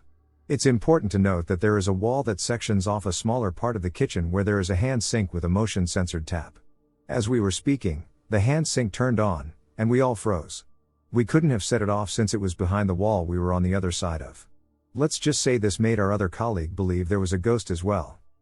So those are some of the odd things that happened when I worked there alone at night in a dark, remote area. I think the spirit was disturbed when the building was worked on, possibly due to the old doorway being filled in. After a while, the ghost stopped trying to scare us once we accepted its presence. Thanks for listening, and I'd love to hear your thoughts and experiences. Paranormal encounter in a church. This is a bit of a long story, but even recalling it now gives me chills. When I was a freshman in college, I took the summer off to work and make some extra money to support my family. During the school year I got a stipend from the Veterans Administration for school, but summers were really tough financially. There weren't many decent jobs where I lived, as the local economy sucked, but I managed to score a pretty sweet deal. I'm Native American, and the local tribe sponsors a program where people under the age of 25 can choose a local job and work in exchange for the tribe paying them instead of the business. I had a few prospects but settled on a custodial job at a local church. I thought it would be nice to lend a hand to them anyways, as their aging custodian didn't always have the time to get to everything between his other jobs. The church did a lot for our community too. I can recall many instances of them making sure low-income families had food on their tables and paying the utilities for a lot of elderly people who severely needed it. I thought it would be nice to give back to them in some way. The job was easy, and the pay was nice for what it was. The tribal minimal wage is much higher than the federal minimal wage, so I was pretty happy about that. The custodian gave me a rundown of what I was supposed to take care of between services, but after that I was on my own for the remainder of my time working there. Like I said, the job was easy enough. I'd arrive about 7 a.m. to pick up what little accumulated on the lawn, move inside to vacuum where necessary, and service the bathrooms. Every few days I dusted or weed-eated, but the majority of my work was inside the church. The other custodian did the majority of the mowing in the evenings after I'd left. The only complaint I had with the job was the church didn't have the money to run the AC during the week when no one was there, so the church was extremely hot inside. Aside from that, everything was really great. I really enjoyed being able to work on my own, and the peace and quiet was much appreciated. I was supposed to work 8 hours a day, but my work rarely took more than 5 or 6. I tended to work pretty slowly, so I would still have something to do throughout the week. At one point the manager of the program told me that if I finished work early, I could take a paid siesta on a comfortable couch at the church. A job that pays you to take a nap? Sounds like a win-win, right? Let me tell you a little bit about the church. It was the second largest in the town I lived in, but it wasn't too terribly massive. There were probably 50 or so rooms, with about 2 to 3 sub-rooms within those rooms. Most of them were rarely used, though, so I didn't have to bother with regular cleanings. The church was split into 2 buildings, the main building, which was where the services and most of my work took place, and a fellowship building that was located down a short walkway from the main building. The main building itself had a few quirks. The main sanctuary, where the services took place, was in the center of the building with large double doors out front, and the rest of the church was built around it. I think the sanctuary was the original church, but as the church grew, they built around it. The outer portion of the church was sectioned into 3 long hallways with classrooms littering the halls. The hallways formed a very angular, upside-down U-shape around and behind the sanctuary. There were a few other things that made the job interesting. The church had a problem with vandals breaking in from time to time, so when I got there in the morning, I always locked the doors behind me as I moved through the building. I always double-checked the entry/exit doors once I arrived to make sure they were locked and secure. I was there by myself, but I figured my car parked in front would dissuade anyone from wanting to break in. Another quirk was that the building had been built with an absence of windows. The main sanctuary was the only room that had any windows, save for the window on one entry door, important later, and thus was the only room that wasn't pitch black when the lights were off. The last quirk I remember was that the wiring in the building was quite bad. It wasn't a shock hazard or fire hazard, but it wasn't designed very well. Some of the light switches or breakers didn't control the lights or power for any rooms nearby. One in the hall, for example, controlled the lights and power for a small room on the other side of the building. Still, the job was a pretty sweet deal. The first month of work was pretty uneventful. I generally showed up at 7 a.m., did my thing, and left by 4 p.m. I can't really remember anything exceptionally creepy, but then if anything had been going on, I probably dismissed it. The first truly odd thing that happened seemed to come out of nowhere. It was the middle of the day, and I had been vacuuming and checking classrooms. All of a sudden I started to feel really ill. It was hot in there, so I wanted to make sure I wasn't dehydrated. I went to the back, center hall of the U where the water fountain was, and made sure to drink plenty of water. I sat on a bench in the hallway. The center of the hall was the only lit place in the building, as I had turned the breakers off to save the church money on utilities. As I sat on the bench, I started to feel ill again, only it felt different this time. I got this odd feeling in the front of my head. It's hard to describe, but it felt like someone had their hand in my brain and was groping around. The next thing I knew, I fell over on the bench and passed out. I was only out for half an hour, but while I was out I remember having a vivid nightmare. In my nightmare I was alone in a poorly lit dining hall. A great table was in the center, and luxury chairs surrounded it. A feast had been set at the table, but there was no one sitting at the table. The only light in the room was from the candles on the table. I started to sit down at the table to figure out what was going on, but before I could, I noticed something odd about the shadows cast by the candlelight. The lights cast only one shadow. At the far end of the table, the shadows cast the silhouette of a large figure sitting at the end of the table in the head chair. The silhouette was massive and looked to be that of an 8-foot-tall man. I didn't know much, but I knew to fear whatever was making that shadow. I got up from the table to run away, but there was no door to exit. The last part of the dream I remembered was cowering on the floor while the silhouette loomed over me like a cat over a doomed mouse. I woke up at that point, but when I opened my eyes, I couldn't move the rest of my body. I stared forward, and for a brief second I could have sworn the figure was standing over me. I fought with all my might to move any part of my body, but to no avail, I passed out again. I woke up shortly thereafter, frightened and sore all over. I felt like I'd been hit by a truck, but I dismissed it all as a bad, heat-induced dream. I didn't let it get to me too much, and I finished my day. The next day when I moved into the church, something seemed off. I still can't put my finger on it, but the lights seemed to have a strange glow to them, and the hallways didn't feel so empty. I tried to ignore it and get my job done quickly so I could leave the main building. Over the next few days I suffered several more instances of what I now know to be sleep paralysis. I was sitting down for a break, got that strange feeling in my head, and passed out. Each time I had that dream, with only slight variations. The only thing that ever happened differently was that I'd run to a different corner of the room to get away, but to no avail. I started dreading going to work, but I needed the money. A few weeks passed, and things seemed like they were starting to get back to normal. I'd stopped having the sleep paralysis, and I thought whatever was going on was over. I couldn't have been more wrong. It was nearing the end of my day. I'd just finished cleaning one wing of the U and had moved to the center hall, where the water fountains were. I turned the lights off in the hallway I'd just been working in and turned the lights on in the hallway I was now working on. In the middle of my work, I had to go to the restroom, which happened to also be in the center hall next to the water fountains. I did my business and went out in the hall again. I had started vacuuming when I noticed something odd. The lights in the hall I'd previously turned off were on again. I initially dismissed it as me forgetting and tried to work, but I kept getting this awful feeling. When I got to the far end of the center hall, away from the one I'd previously cleaned, I heard a large crash. I rushed back to the hall, thinking the ceiling must have collapsed or something, only to find that nothing seemed to have been disturbed. Bewildered, I decided it would be best to forget the whole thing and get back to work. As I was at the point in the hall where I was when I'd heard the loud crash, I heard another sound. It was a door hinge creaking.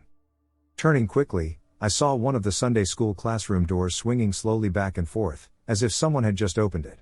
That door had a faulty knob, so it would never close if you just let it fall shut. The light in the classroom was on, but as I stared, the light turned off. At that point all I could think was, someone must have broken in.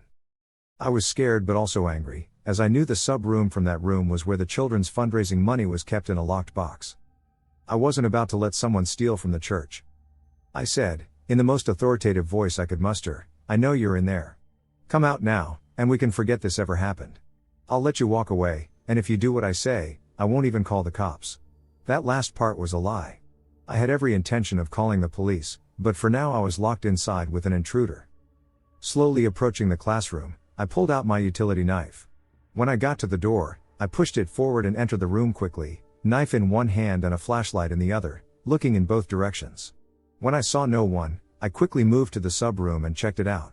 Again, I saw no one. I went back to the light switch and flipped it on. I swear I checked every square inch of that room. No one was in there. At this point I was very unsettled. It was about 3:45, so I decided I'd finish the rest of the cleaning later. I turned the lights off again, this time feeling dread with every switch flipped off. As I was at the end of the center hall, again, almost where I'd been standing when I heard the other noises, I heard the door creak again. I turned quickly, shining my light down the hall to see the door moving back and forth again. The light flickered on again, only this time it was different. The light was on, but there was a darkness in the room so black that it seemed to be eating the light surrounding it. I didn't care anymore. I turned to run out of there as fast as I could. I heard the door behind me slam open, followed by the sound of large, lumbering steps following me down the hall. I ran to an exit door at the other far end of the U, quickly unlocking the door and tumbling out, falling to the ground. I got back up and pushed the door closed, reaching for my keys to lock it. I held the door closed but could feel someone on the other side pressing against it with a tremendous amount of force. I looked through the glass window on the door, but I couldn't see anyone on the other side. Whatever was pressing against the door was slowly winning ground. I dug my feet in, but I felt my boots starting to slide on the paved walkway. The muscles in my upper body burned and cramped from exuding as much force as I was physically capable of. I knew I was going to lose this struggle. Eventually, after what seemed like forever, the pressure stopped, and I was able to shut the door all the way, reach for my key, and lock it. I bolted to my car and drove away, trying my best not to have a panic attack. I called in sick the next day, which was luckily a Friday. You couldn't imagine how relieved I was that the next week was the end of my regular duties, and the church put me to work volunteering at their youth event out of town. I never told anyone about what happened. A few months afterwards I found out that the pastor of the church had started an affair with a woman he met online. He had started the affair online at about the time I had the first instance of sleep paralysis. Worse yet, he left one Thursday to finally go meet her in person. You guessed it, it was the Thursday when stuff seriously went down for me. I had actually seen him grabbing some stuff from his office across the street from the church that morning. He told me he was leaving for a convention, but he was actually leaving to meet the woman he'd met. Before all of this came to light, near when this happened to me, he told the church he was stepping down to take care of his terminally ill wife. That was a lie. He shortly left his wife and their children, cleaned out their bank account, and left his family without a penny. Thankfully, the initial prognosis on his wife was wrong. She made a full recovery, and her family was taken care of by the church until arrangements could be made for them to live on. I can't help but feel like his actions are what caused, well, whatever the hell that was in the church happened. I can't be sure, but I think his profane actions invited something in. That wasn't my last time dealing with such an entity, but I still count it as one of the most frightening moments of my life. I never did learn what it was that terrorized me. If any of you have experienced such a thing, please comment and let me know. Disturbing black-eyed girl experience. I am an atheist, and I have always been skeptical of the paranormal. Aside from being the most disturbing thing I have experienced, this encounter has turned my model of reality upside down. I was on the bus with my friend Veronica at around midnight. One of us mentioned that I was headed to the waterfront.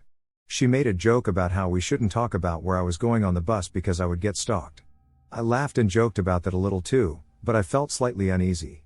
This is where I believe the experience began.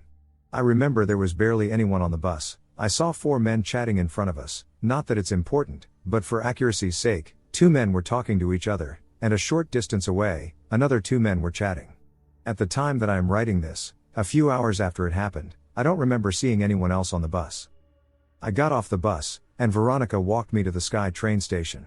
I remember paying for my ticket and calling her as soon as I paid to jokingly complain about the fact that they had raised transit fare by 5 cents. We chatted for a bit. I went down the stairs to the platform for the Sky train to Waterfront, and a girl was sitting about 15 feet away from me. I immediately recognized her from the bus, though thinking back I can't recall actually seeing her on the bus. I don't know how she got from the bus stop to the Sky train station without me seeing her on the way, but I didn't think to question that at this point in the story. From what I can remember, she looked about 9 to 15, keep in mind it was past midnight and she was alone. She was small and slim, and her hair was cut into a perfect, gray bob. It looked more like a shiny, hard gray helmet than hair. If it wasn't a helmet, it must have been a wig. I don't remember anything about her facial features or clothing despite the fact that I only saw her a couple hours ago and, at one point in the story, stared at her intently for 15 minutes. I do remember she had an alternative sense of style, and I think she was wearing either a leather or denim jacket. I stayed 15 feet away from the bench she was sitting on. Something about her was disconcerting and made me mildly uncomfortable. When the Sky Train came, instead of walking through the doors of the Sky Train compartment straight in front of her, she walked the 15 feet to get into the same compartment as me. I remember feeling a little weird about it. I didn't look at her while I was on the Sky Train at all. This is where it gets ducking weird. After the Sky Train pulled into Waterfront Station, I got off it to get onto the C bus. When the Sky Train arrived, the C bus was leaving in 20 seconds, so I ran to catch it. Only one other person was running to catch it with me. When I sat down, the ducking girl with gray hair was sitting a few rows across from me, staring straight at me.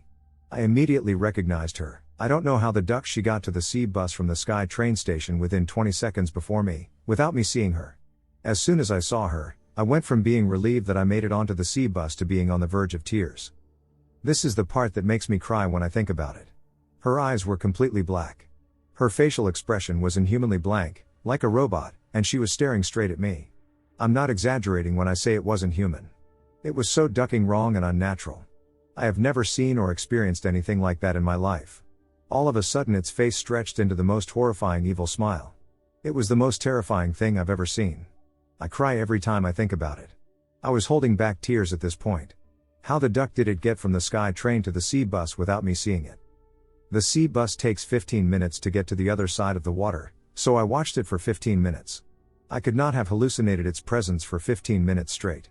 It was physically impossible for it to get from the same Sky Train as me to the C bus without me noticing it at all.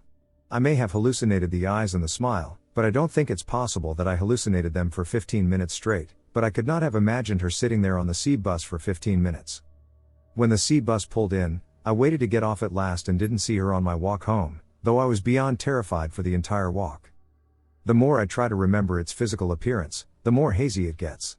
All I really remember is the helmet-like gray hair, pale skin, black eyes, and the blank stare morphing into the most disturbing smile I've ever seen. I remember it was dressed in alternative clothes similar to mine, and what's creepier is that my hair is gray too, almost like it was mimicking my appearance. It totally lacked the thing that makes humans human. It even lacked the thing that makes animals seem alive. It was unnatural. I don't know how to explain it any better than that. This is really scary to me because if this was real, what else is real? And why was it following me? What did it want? Was this imagination or something real? I am debating over this thing. So when I was small, around 3 to 4 years old, I and my older brother, along with our grandmother, were taking a stroll around grandmother's village. Sort of.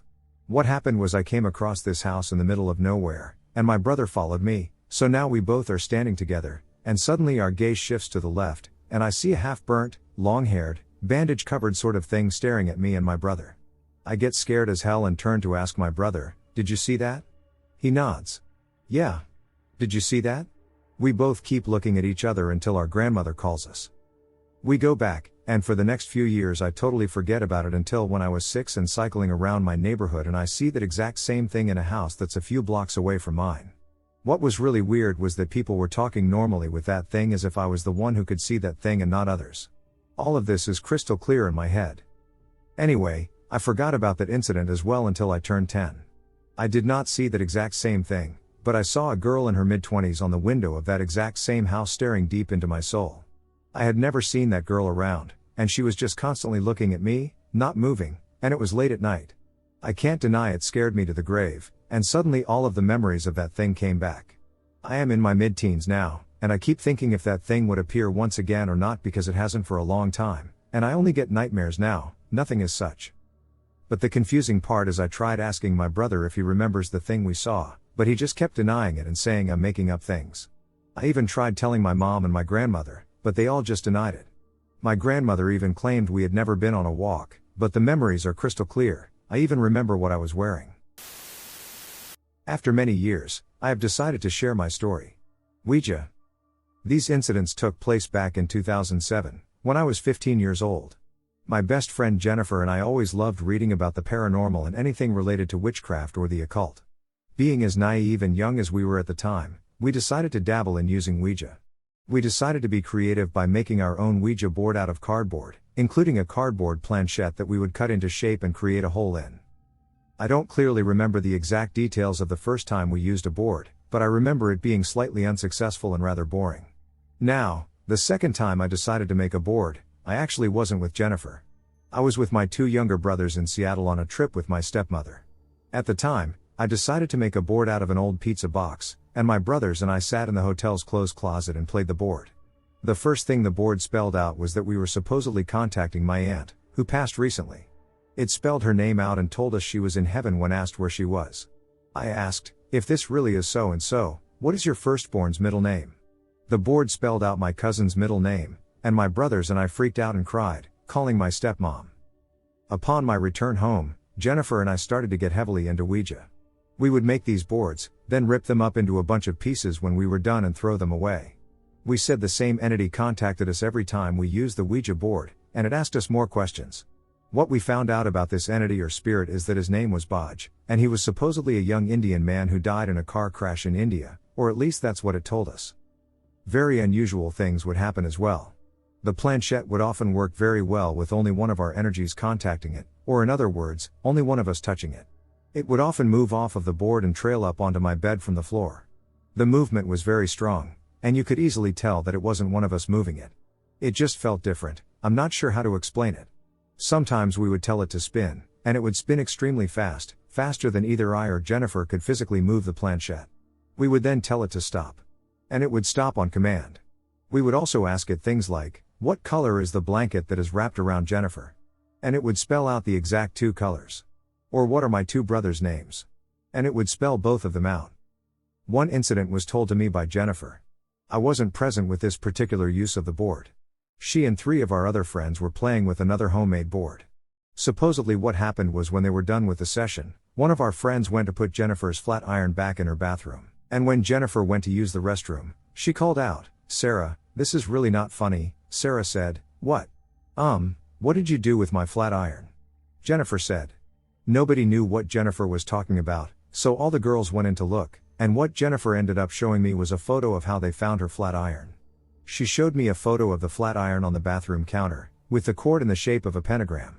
Which Sarah claimed she did not do, and that she actually put the iron on the counter with the cord wrapped around the entire iron. She also showed me several photos they took that night of each other with orbs in them. Later on, we became heavily addicted to using the Ouija board. It's all Jennifer and I ever did when we were together, whether it was after school or a sleepover on the weekend at her house or mine. Mostly, we hung out at my house. The more we partook in this, the more freaked out we got.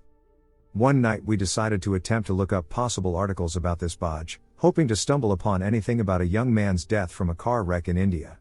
But we didn't come across anything on the internet. Now on to my part of the story, the main thing that caused me to not want to touch another board ever again, and I haven't since. One night, Jennifer and my cousin, actually the sister of my previously referenced aunt's firstborn, were having a sleepover at my house, and we were downstairs with all the lights off, being goofy stupid teens, and my cousin and I were roughhousing. My cousin and I were on the floor, and she started to crawl towards me as I was laughing. Above her face, I saw a faint image that I could only imagine was the face of a demonic entity. I screamed upon seeing it, backed away from her, and started bawling. After that, I told them what had happened. Another night, in the middle of it, I was dreaming. But with this dream, it was something like I have never experienced before and have never since. It's like I was asleep and dreaming, but I was also awake. And what I was dreaming about was physically happening to me. I encountered an entity, which I will do my best to describe. I would estimate that it was well over 6 feet tall. The only way I can describe its body shape is similar to the gremlins once they turn. Skinny waist, thicker muscular thighs, tall and lanky but very very muscular and defined. Very broad shoulders. The face and head were the same as what I saw over my cousin's face. It had extremely defined brow bones and cheekbones. Its smile was wide and almost up to its cheekbones. Its eyes were dark and slightly beady looking. Its extremities were really long and muscular, and its fingers were long as well. I was awake with my eyes open, but I was dreaming about this creature being on top of me, and it was actually on top of me in my bed. I felt like 1,000 pounds were on top of my chest, and I couldn't move. I felt extremely panicked. Now, I've never been much of a religious person and have never really believed in the typical Christian God. I do have a belief system, but it's not at all religious. But at this time I didn't know what else to do and couldn't even really think about what to do. But in that moment, it's like I just, without thinking or reason, prayed. I prayed in my head as hard as I could. I couldn't even imagine attempting to speak in that moment. I just prayed. Please, God, please. Make this thing go away. Could you please remove this item from here? Please God, Jesus, make this thing go away. It felt like this was going on for an eternity. Eventually, I felt like there was a weight lifted off of me in more ways than one. It was a relief that defies description. It was like wind. Or like going through a tunnel really fast. I bet you probably think there was more that happened after this, but surprisingly, no, there wasn't. I never told Jennifer what happened to me. In fact, I never really told anyone but maybe a select few over the years. Every time I have talked about this experience, it has made my eyes water and my body feel cold. Jennifer and I both felt that our experiences were becoming increasingly strange, and we realized we were becoming too addicted to using the Ouija board. Especially after researching Ouija, we found we were doing things with the board that we shouldn't have been, such as allowing the planchette to move in a figure 8, move off of the board, use only one person's energy, and telling the planchette to spin in a circle. We decided to use the board one last time and tell whoever had been contacting us to leave. They were forbidden from our homes and from being around us or anyone we knew. Then, for the last time, we ripped up the cardboard Ouija and threw it away. Literally nothing happened with this device ever again. The thing never contacted us again, nor did it ever bother me. Which, to me, is extremely surprising. For this thing to just go away that easily? Now, personally, I truly do not believe that the occult is all bad.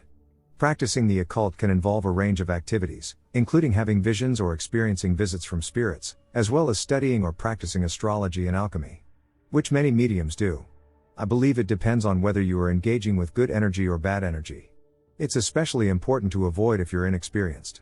As for the religious aspect of my experience, I can't even form a belief based on it. I do not know if there is a heaven or hell. If what we are taught or what most Christians believe is actually true. All I know is what happened to me. Paranormal experience. So I've always been the spiritual daughter in my family, like, I believe in spirits, etc., which isn't really the case in my family even though we are Christians. I've lived in my house since I was 5, I'm 18 now, and strange things happened to me between the ages of 9 and 13. There are 2 very big things that happen that still frighten me to this day. 1, I was probably 10 when it happened. My brother, my parents, and I were in their room when I felt thirsty. We were on the first floor, so I had to take a bottle downstairs. I've always been, and still am, absolutely afraid/uncomfortable in the dark, so I always run when I turn the light downstairs, as most kids do. Usually, I turn on the light from the first floor from downstairs, but I didn't do it this time, so when I headed upstairs, I was in the complete dark. I was already feeling a bit scared, so I wanted to open the door of the bedroom as fast as possible, but it wouldn't open, like the doorknob was blocked, so I couldn't get inside. I was starting to panic, like I was shaking the door to make it open. At the moment, I thought my family was trying to prank me, but all of a sudden I heard a vile and horrible laugh right in my ear. I completely froze, and then I just pushed the door as hard as I could. It opened like it was never blocked. When I was inside, I was so scared, and I asked to block the door, but everyone told me that nobody was blocking it, and they didn't understand why it took so long to come back. Happily, nothing similar has happened to me since, but it was the first big paranormal thing I've ever experienced in my life. 2. A few years later, I experienced other occurrences, such as feeling watched, sensing that someone was in the room next to mine despite being alone, and hearing footsteps on my stairs or in the room above me, but none of these incidents truly terrified me. I was accustomed to my parents telling me that my experiences were just in my head, and I may have overanalyzed some of the events that occurred. It was at night, and for some reason I decided to change my clothes in the empty living room.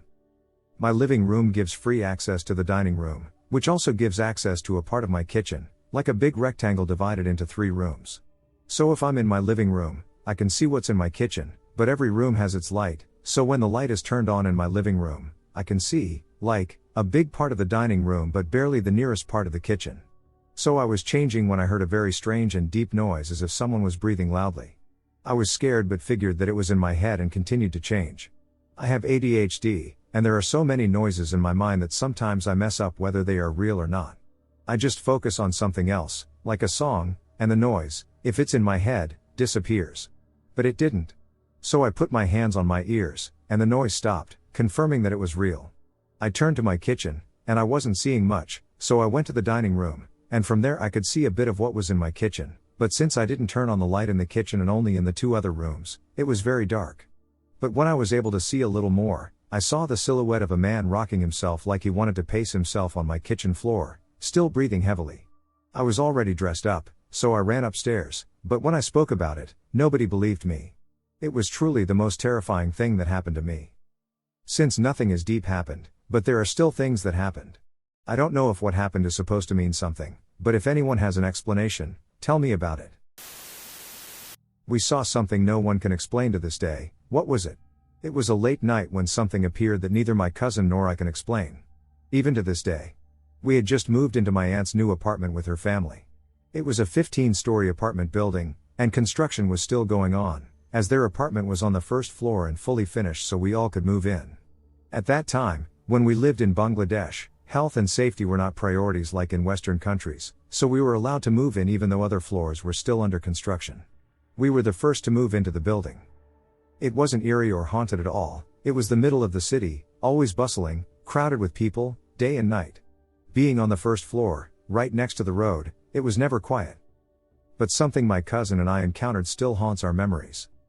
My cousin and I, both 16, were living in the same room, sharing a bed. We were best friends, and when we talked all night without sleeping. Usually, our conversations were about logic, politics, religion, science, space, things that could be explained. My cousin is the sort of person who is bold, unshakable, and doesn't believe in ghosts. Paranormal talk was the last thing on our minds. Even though I do believe in such things, that night we weren't discussing anything remotely supernatural. I'd say it was probably the second or third week in the new apartment. We were chatting till 4 a.m. Around 4:30 a.m., after talking all night, exhaustion pulled at our eyes.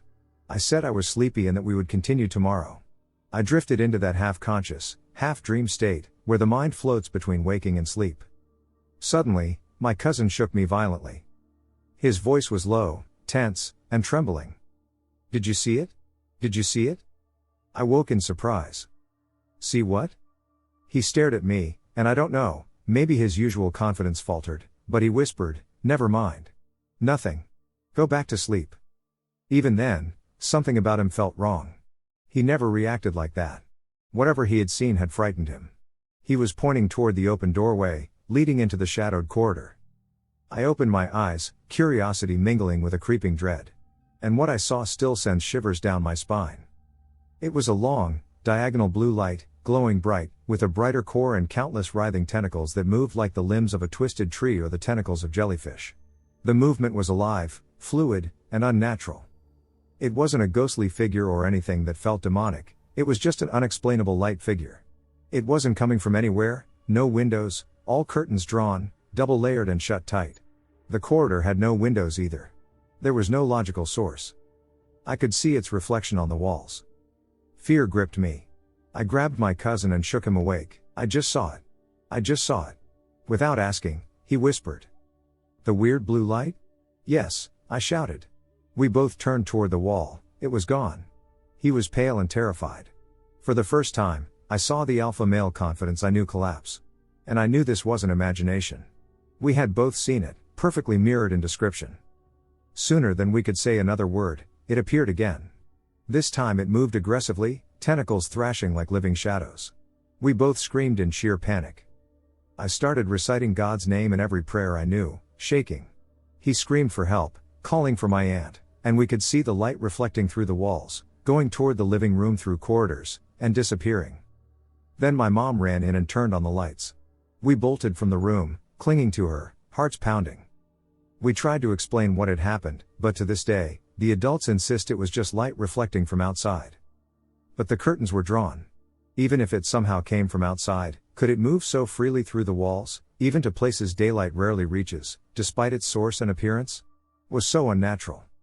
The form and the writhing, tentacle-like extensions were impossible to explain.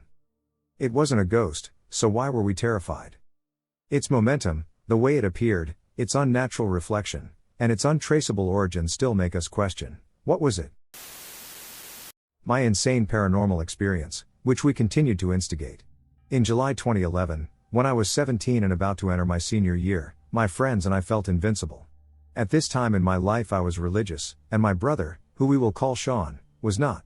I decided to prove to him that there is something beyond our understanding, and I was willing to go to any lengths, except using a Ouija board, to demonstrate this. This led us on a ghost hunt all through Pennsylvania, where we live. In Pennsylvania, outside of the main cities, there are only fields and woods. We all were from the woods, so walking through them at night looking for these things was never a creepy ordeal. That is, until the day we discovered what we were searching for.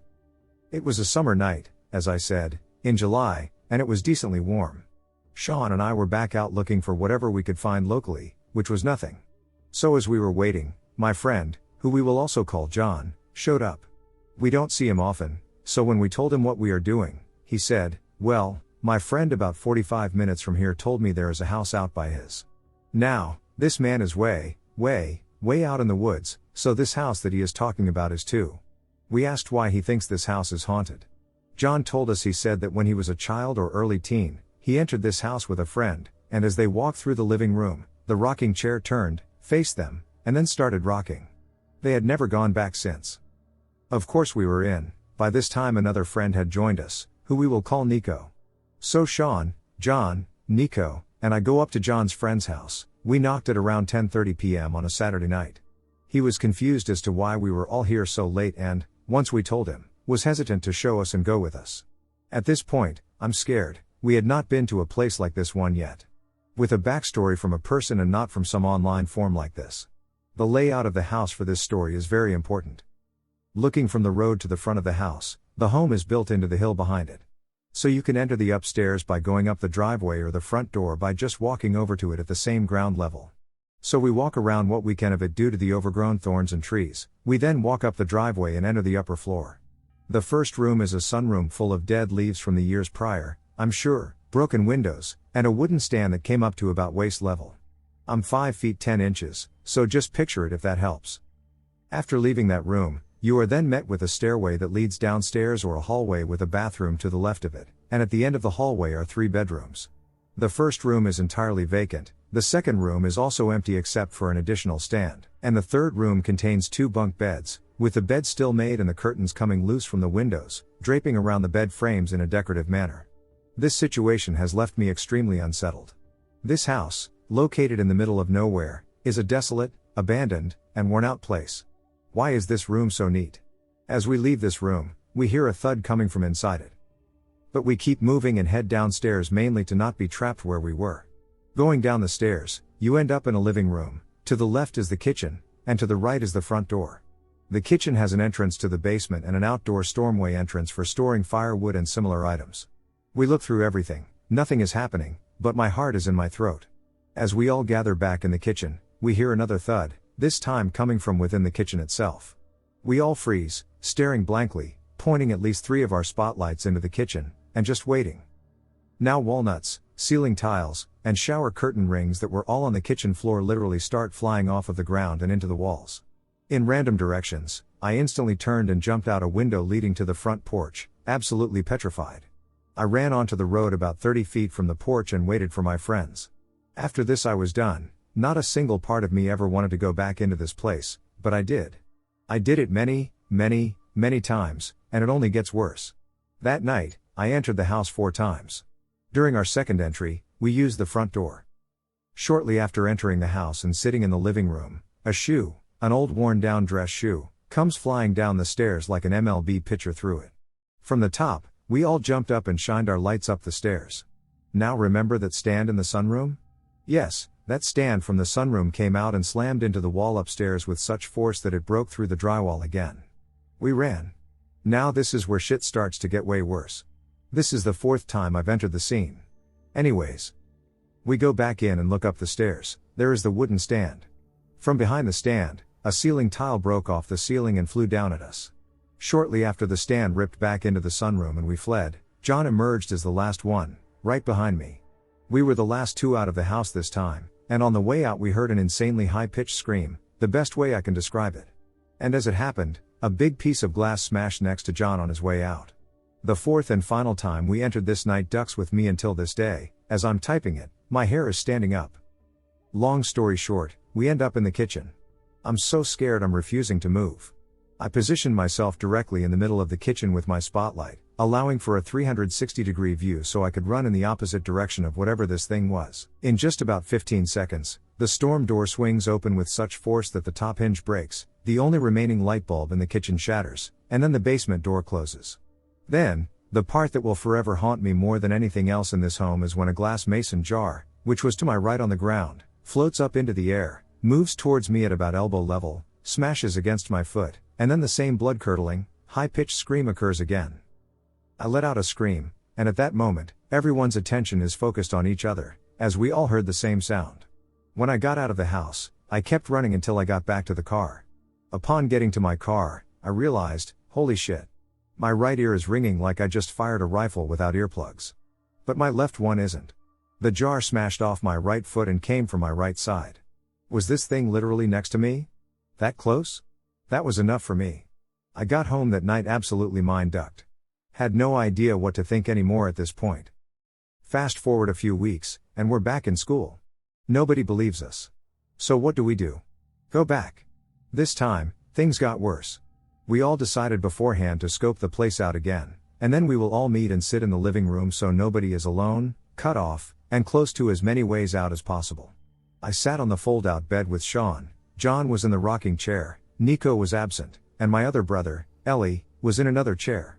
We had 3 other people with us, whose names do not really matter. But, shortly after getting there and showing them around the place, things again started coming up off the ground and flying in random directions. This time, things moved one at a time, sporadically. This is the point at which things began to change.